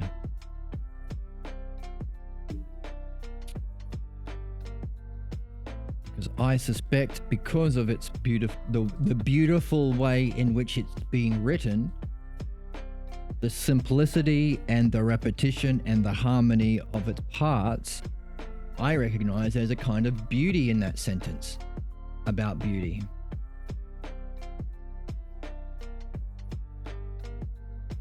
So I'm going to look at each of these other words.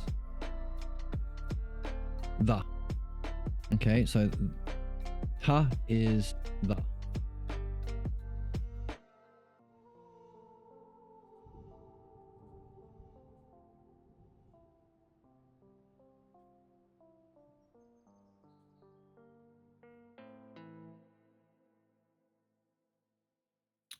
And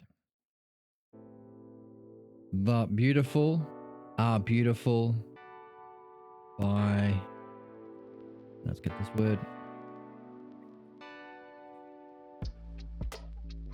taking a bit of time out, but I think it might pay off. To means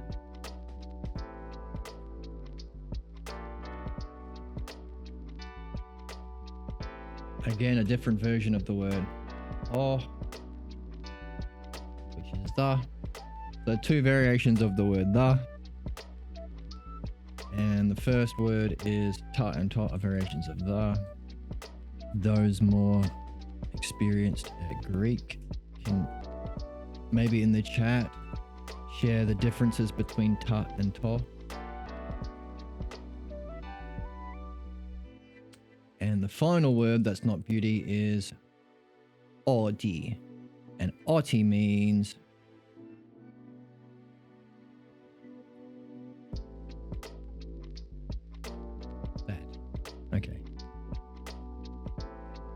So that. So we don't need this word that. So the beautiful, beautiful, the beautiful.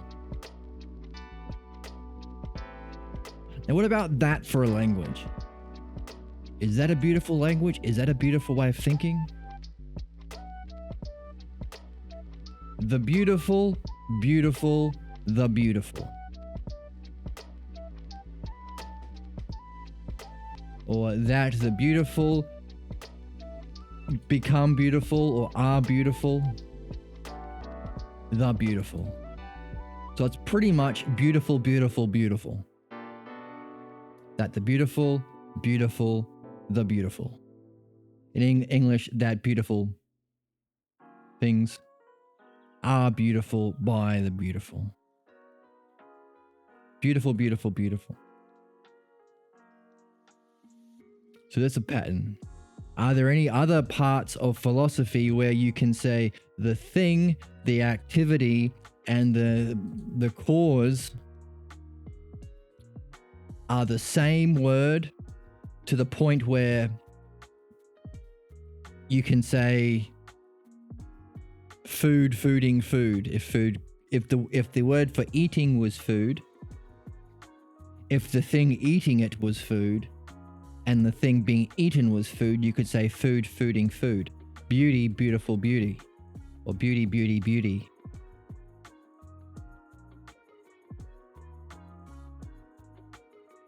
BBB.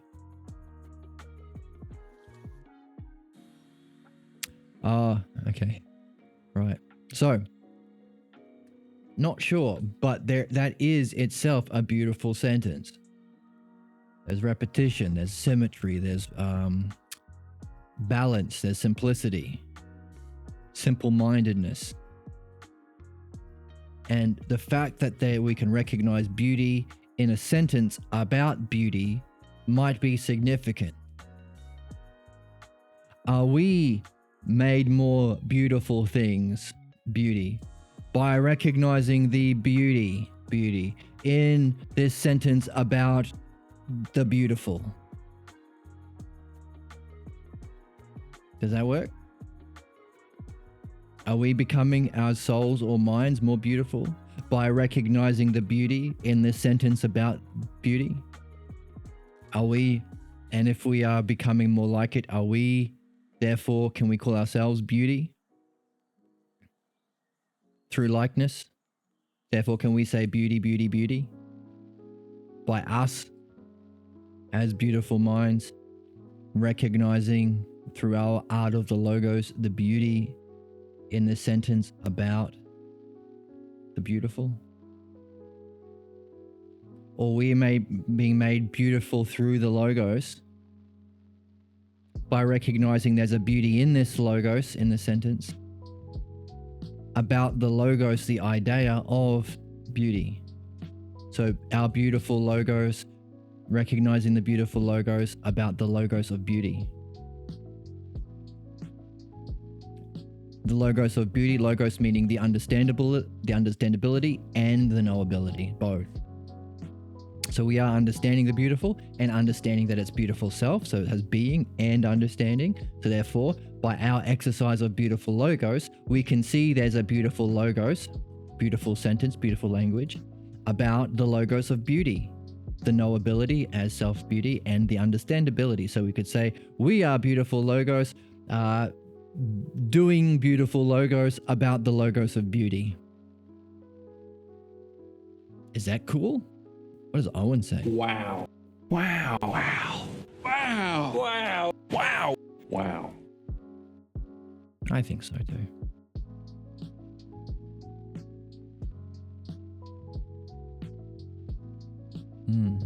Interesting in chat. So, or does it not appear to you to be the case? It does so appear. And accordingly, it is by magnitude that great things are great and greater things greater. So now we have more repetition here. So, and we see the word here is, let's highlight that.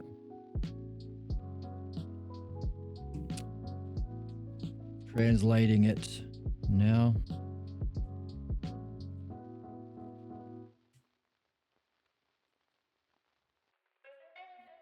megathe. And megathe means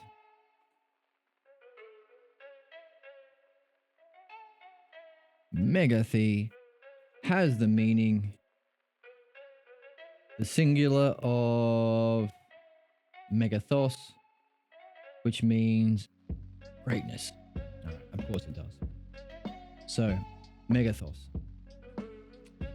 So mega. What the kids in the 70s would say cool. That's mega. I know, I saw that on a Alan Partridge show once. So it's by mega that mega things are mega and mega things more mega. So mega, mega, mega, and this is mega 2, and more mega. So there's even more, even more repetition. It is by greatness that great things are great and greater things greater. And by smaller are smaller things smaller. Interesting. So what we also can see is in our logos, in our way of understanding this, also reflects reality itself. Why?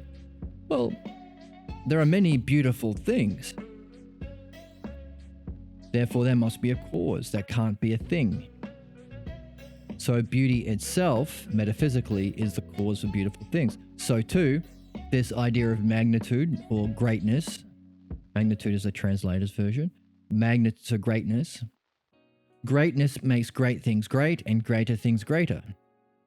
So all of these words that have the word great can all come back to its cause at the beginning of the sentence.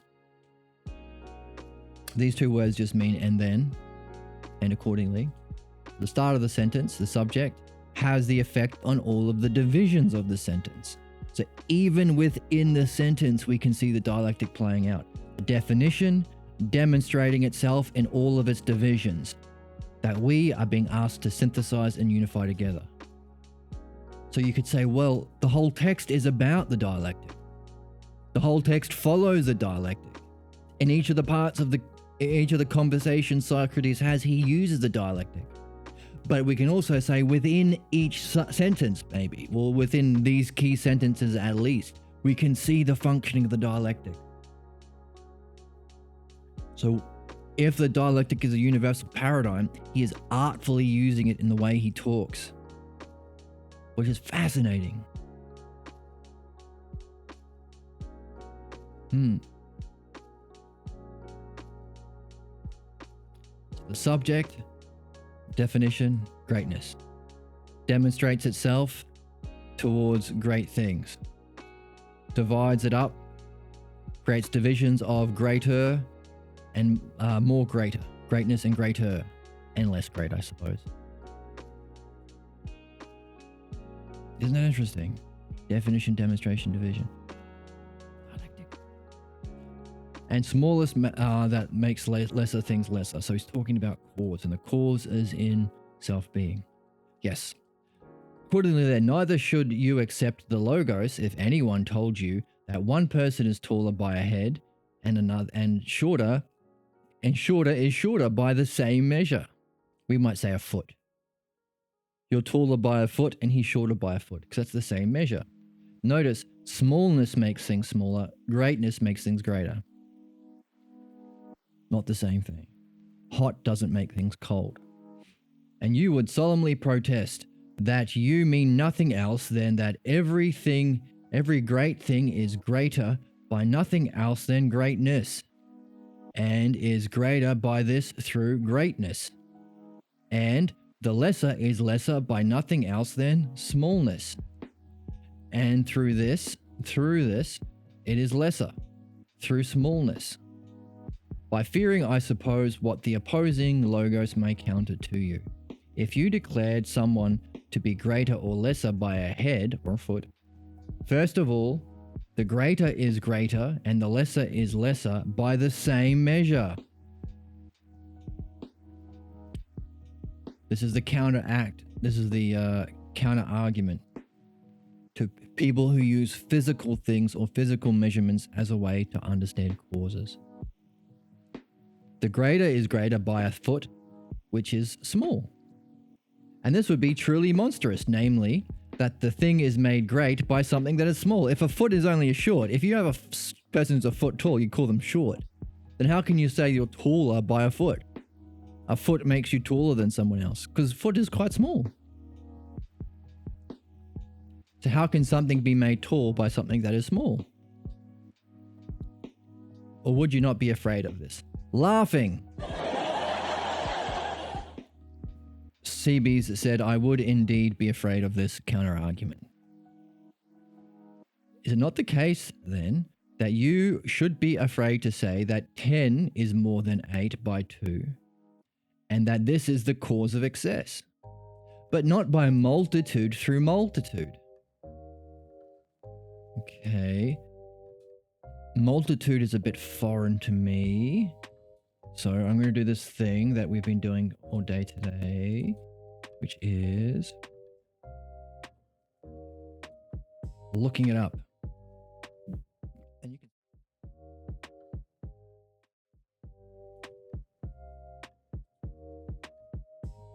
can... I paste it in this converter, so you can do it yourself. Paste it in Google Translate. Biliti.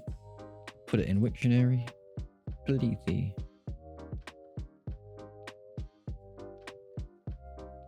Plithos. Okay, a large number of things, a majority, size or magnitude. Magnitude, size. Okay, so magnitude seems to be alright. But then we check the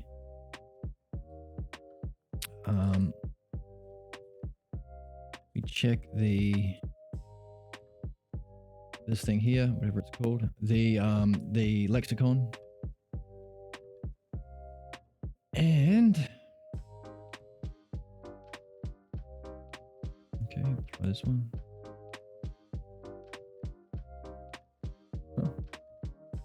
Okay, try this one. Great number, multitude, quantity or number. All right, so magnitude, quantity, number. I was hoping for manyness, because many is one of those primary terms. But we're keeping multitude. So it's through multitude that 10 is more than 8. And that 2 cubits is greater than 1 cubit by half, and not through magnitude. Oh, greatness. So we saw greatness earlier.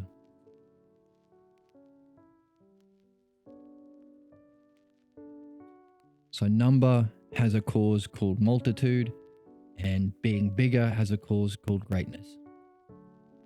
So Socrates is telling us, number one, how to think, but he's also sharing his insight.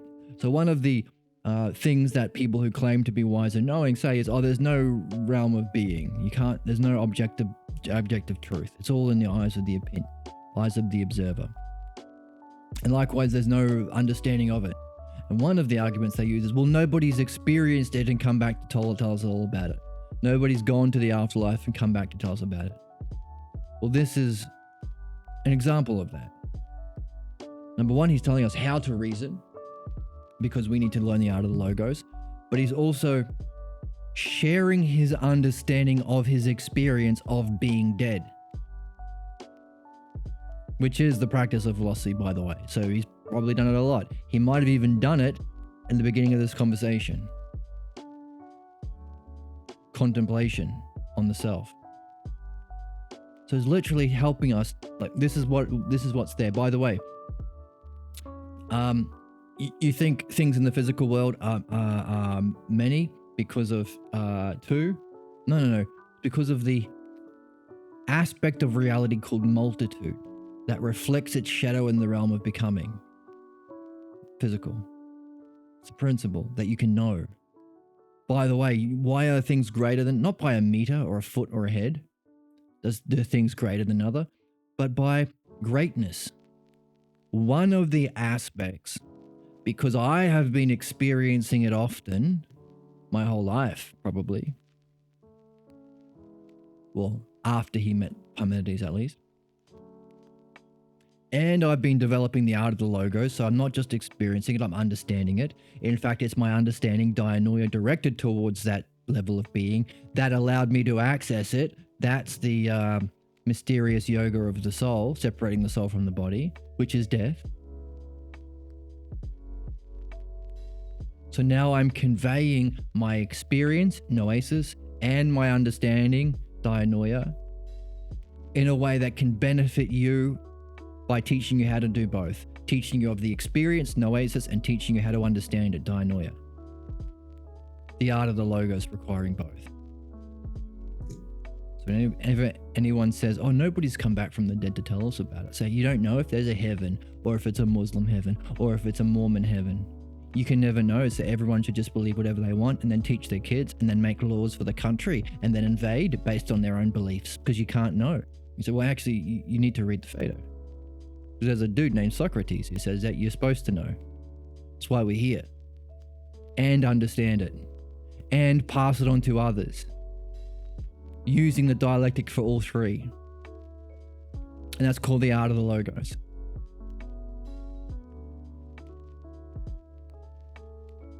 You can say that. And you can start with these arguments. Bringing them along cooperatively, seeing if they agree.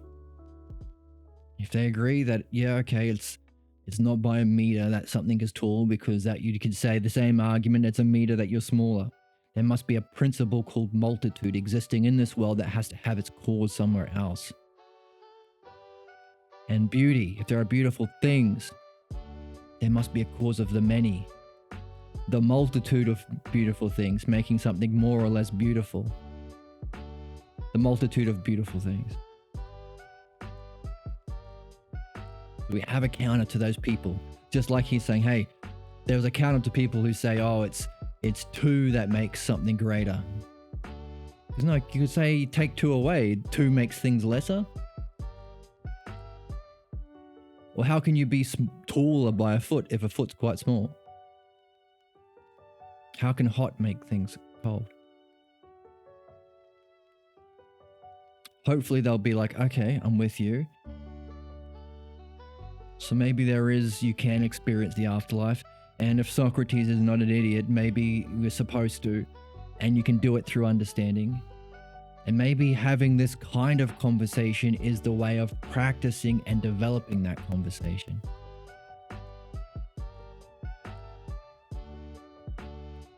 Let's push it a little bit further. Now then, the real beings.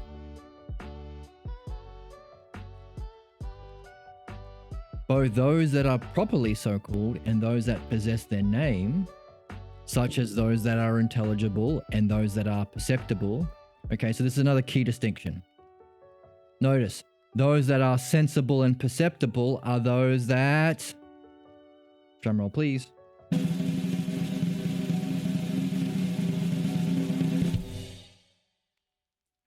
possess their name. Right? You can call a beautiful person beautiful. But it ain't beauty itself. It possesses its name, though. And we also see this reflected in the Parmenides too. This is literally the argument that Parmenides showed Socrates when he was young, at the start of his life.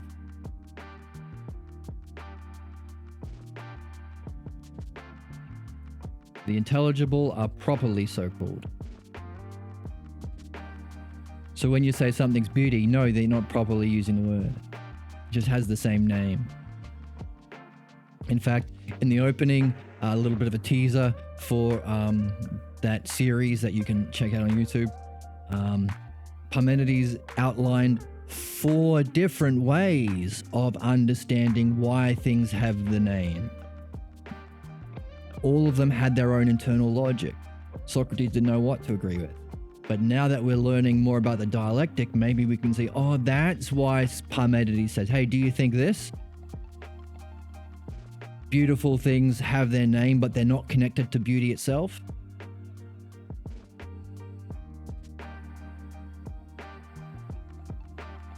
Or maybe beautiful things have their name because they partake in beauty itself? Or maybe beautiful things have their name because they're a copy? Or they're the functioning of beauty itself? Or maybe they are beauty itself. Lots of different ways. And maybe we can see, oh, he's just pointing out of the possible ways of thinking that we should be able to discern with the art of the logos. And then, based on where they're at, know how to respond to them beneficially, artfully. That's a little teaser. Little teaser for that one. Okay, so, and I play my teaser music. Check out, go back and check out the read-along of the opening of Plato's Parmenides. Check it out. Good teaser. All right, so some just have their name and some are properly called. Those that are properly called are intelligible. And we see the word, the root of that word that we say in English, intelligible, is nous. Non-ton in Greek, like a wonton, which is nous, which is the cognitive function of noesis that we had mentioned earlier. So noesis, the cognitive function, the noun, that which is intelligible, nous. Okay, and those that are sensible or perceptible in our world of becoming, the physical senses, have the name. Some of them are unified and continuous, such as a living being, the cosmos, a tree, and the like, which are properly and characteristically called magnitude.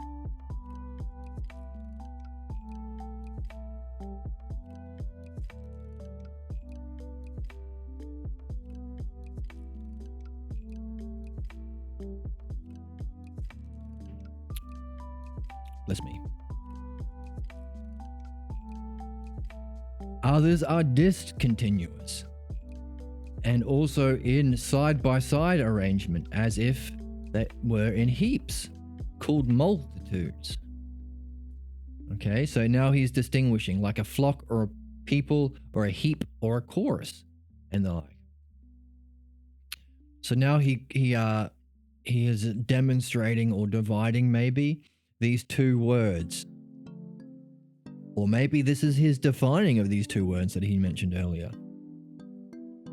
Right? Because 10 is more than 8 by multitude. But cubits are greater through magnitude. What's the difference? Well, if it's a side by side, it's multitude.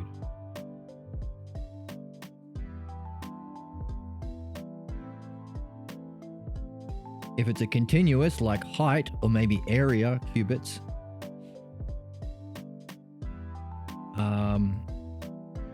they are unified and continuous. So you're taller by magnitude, but there are more of you by multitude, like more people, or a flock, or a heap. Accordingly then, wisdom. What the heck? He's telling us what wisdom is. Sophian. Let's highlight that because we want to know what wisdom is. That's one of the 4 virtues. Wisdom must be considered to be the knowledge of these two. And we have epistemen. Okay, I can't read that. Now, episteme might be a combination of nous and dianoia. Episteme, from my experience of the word, seems to go both ways, or necessarily involve both. So you can use your episteme in your everyday world, but also it can refer to the realm of being. So epistemin. Yes, variation of episteme. So it's episteme knowledge. So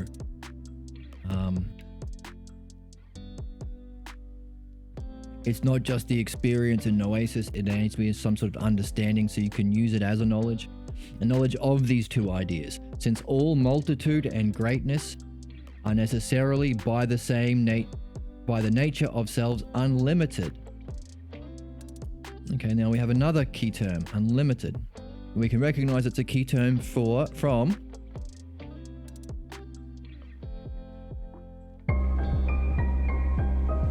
our reading of the first hypothesis of Parmenides. When Parmenides did his dialectic on the self, his first hypothesis outlined a demonstration of how to do the dialectic on the highest thing, and one of the key terms was unlimited.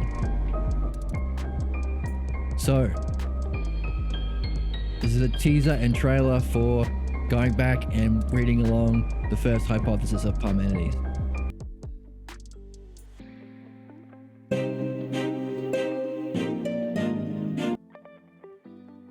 Cool.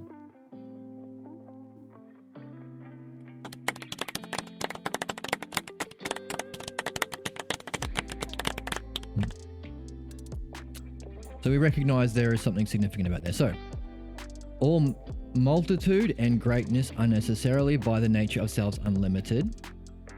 For on the one hand, multitude begins from a definite root and does not cease increasing. Whereas the division of greatness begins from a definite wholeness, and it can never cease the dividing process, the division of greatness. But through this, both proceed to infinity. But since knowledges are in every way knowledges of the limited, but never of the unlimited,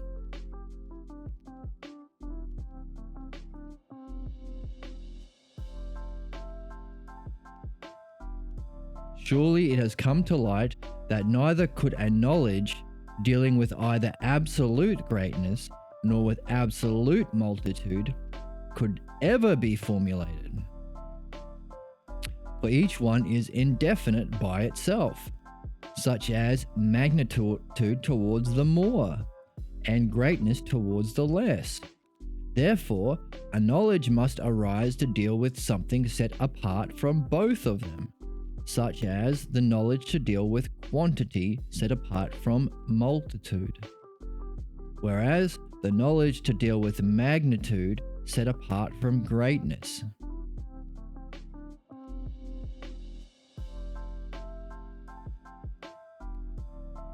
What the heck?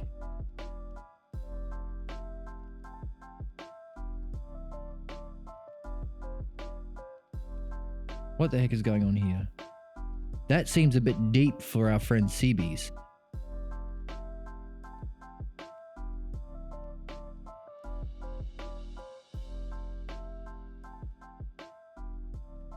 What's going on? And then Socrates talks again. What?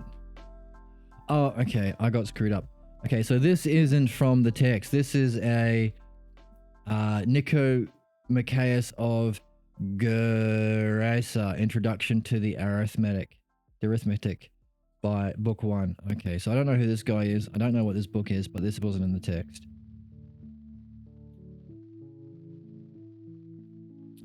All right, so that's a shame. So, we can throw away all that stuff we just talked about. I mean, maybe it's a teaser for this book. This conclusion didn't seem to follow what we've been saying and didn't seem to follow Socrates or Platonic thought. Again, maybe he didn't start in too far off base. So I guess the thing today is starting and concluding. You want to create promises, you want to start well, but you need to finish strongly. Like this book. Like all of modern media doesn't. And this doesn't. I mean, it throws in some ideas and it distinguishes between magnitude and multitude. It throws in the idea of wisdom and episteme. It did seem strange that he was starting to talk about wisdom, because wisdom, the definition of wisdom is one of those closely guarded secrets. You have to do a lot of work and reading to really pull it out of the text. He's not going to just define it for you. And hopefully anytime I've used a word or given a definition, take that with a grain of salt. It's a puzzle. But his conclusions seem to be way off the mark.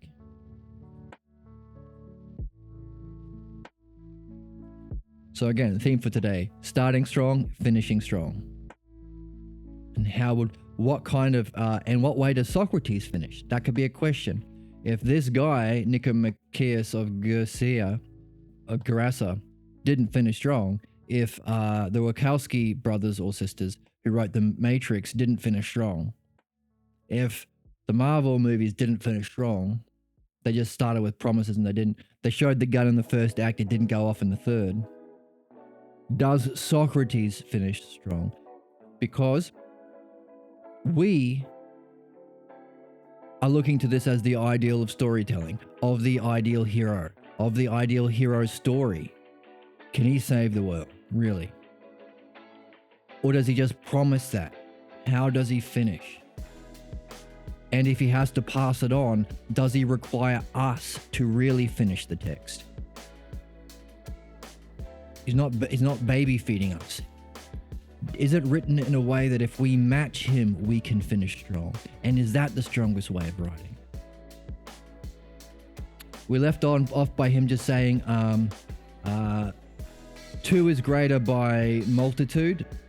10 is greater than 8 by multitude. 2 cubits is greater than 1 cubit by half. No, by magnitude. So multitude and magnitude. All this stuff was from something else. Let's go back to Socrates. What next? You would not carelessly undertake to say that when 1 is added to 1, the addition is the cause of self. Or of self becoming 2. Or when divided, the division is the cause. You would loudly proclaim that you do not know how else each can come to be except by partaking of the characteristic of each ousia, of which each thing must participate. And in the case of 2 coming to be, that would not. And in the case of 2 coming to be, you would not hold on to any cause other than by participation in the dyad, which is a kind of ousia. And those that are 2 necessarily partake of this dyad, and that which is to be 1 necessarily participate of the monad. So we're learning that a monad is a kind of ousia. And you would pay no attention to these divisions and additions and other refinements, and leave them to the more sophisticated than you to answer. But you, by being afraid, as they say, of your own shadow, lack of skill, by clinging to the safety of that hypothesis, would answer in this way. Then if someone attacked the hypothesis of self, you would not pay attention to that person and not answer until you had examined whether those consequences that follow would sound concordant with you or discordant with one another. But when you must necessarily give the logos of that self, you would deliberate in the same way, by hypothesizing another hypothesis in turn, whichever comes to light best of the loftier ones, until you come upon something sufficient. But you should not mix the dry with the wet, just as the controversialists, lovers of fighting maybe, do by discussing the cause and the effects therefrom at the same time, if indeed you wish to find any of the real beings. Stay focused, don't jump back and forth. For on the one hand, in regards to those, they equally neither give account nor thought to. For being sufficiently enabled by their wisdom, they mix everything together, So he's using wisdom derogatorily. Joking. They mixed everything together and at the same time being acceptable to selves. But on the other hand, if you are philosophically inclined, I think you will do as I say. To which Biosimius and Cebes at the same time said, you speak most truthfully. Okay, now Socrates is our narrator and Phaedo who's telling the story. Well, Phaedo's the narrator. Socrates is the main guy wanting to know about all this. They jump in here. But that's a lot to unpack. That's dense.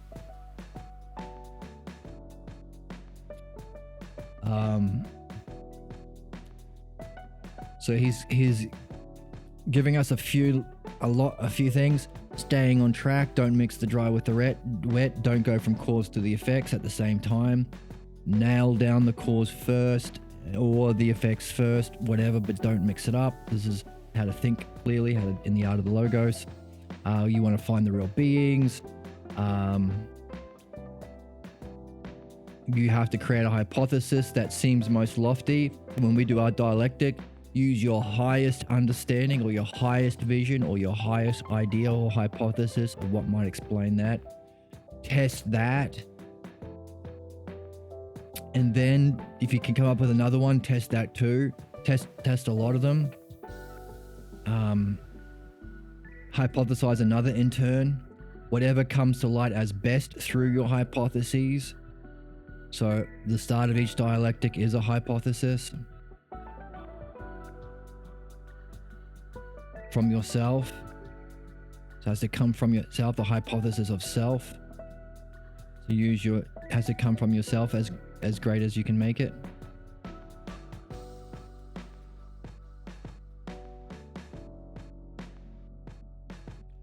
Okay, so we need to break this down and find the key points and understand it clearly. Make it simple for us.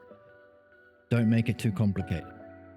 As we did by getting into this other stuff from Nicomacheus that our translator thought we might want to hear. But basically, partaking in the characteristic of each ousia. So we're starting to get closer to causes. All of these different things, multitude, greatness, smallness, beauty, they're all a characteristic of the different ousias that have a hyparxis in self ousia that our soul once knew, in the hyparxis of soul. Dyad and monad are all themselves ousias. And we have to test our hypotheses. So next time we're going to break this down a little bit more, but I think we'll go further a little bit first, because sometimes you read a little bit further and that can shine a bit of light on what we just read. So we're going to see, how does Socrates and Phaedo react to this? Do they follow? Simius and Cebes said you speak truthfully, so they're with him. Are they picking up what he's laying down? And are our friends Socrates and Phaedo picking up what he's laying down? Because what he's laying down for us takes a bit of work, takes getting confused to begin with. So hopefully I'm leaving you confused. Hopefully that was puzzling. So maybe our translator helped us by knocking us off base, mixing the dry with the wet, mixing one translation with another, not staying focused on the right thing, making us puzzled, making us confused. So we saw what we shouldn't do. We're learning what we should do by experiencing the opposite. Maybe like the same way of our world. We're seeing what we should do, the art of the logos, by experiencing the consequences of a world if we don't. So next time we're going to see how well they do. And if we can exercise our mind, our art of the logos, our dianoia, our dialectic, to make this complicated bits more simple. Hopefully bringing something to light for us in that activity. Which might take work, might take some repetition, but we're doing the most important thing we can do while we're here, says Socrates, which is something we can't just trust. We have to learn this so we can verify whether that is true, whether we are doing the best thing. I think we might be. I think if we're a betting man, we put our bets in the right place. But it's important we see it for ourselves through the art of the Logos and verify it through our own experience of that Osea. And maybe by having this art of the Logos and going through this, in that experience, we can recognize in that experience of oneness the different characteristics, the different Oseas that have their characteristics reflected like a mirror into the physical world. So let's see what Phaedo and Socrates say and where it goes from here, if there's more to it. How can he finish strong?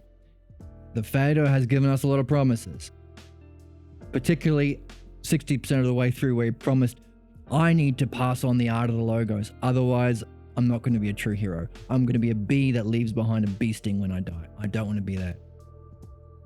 And all of these disastrous consequences will happen to all of you and humanity if I don't, which we have experienced for the last 2,500 years. He's finished. He started strong, the strongest promises, better than the first Matrix movie. So let's see, because the stakes are so high for ourselves, for our world, for our planet, for humanity, for our souls most primarily. First of all, let's see if, hey, he started strong, is he gonna finish strong? And do we have to match him for that strong finish to come into existence? Because it's a relationship. We have to pull our weight. You can't say it's a good conversation if only one person's talking. So if he's going to do the ideal conversation, hey, being a hero is a kind of relationship. If we are not matching him, his work can't come to birth. That which is most important for our souls and for the world. So let's see if we can match him so that Socrates and we can finish strong. On that cliffhanger and on that bombshell, I hope to see you next time. Thank you so much for joining me. Thank you for joining me in chat. Thanks for all your thoughts and reflections. Follow along on YouTube, like and subscribe. You can join the Discord if you like. If you want to support the channel, you think it's worth supporting and worth maintaining, you can support on Patreon. And yeah, I hope you're doing this. I hope you're finding it curious. I hope you're applying, demonstrating it in your world. And I hope you're getting something out of it. I hope you're benefiting from this. And I hope to see you next time. Thank you so much.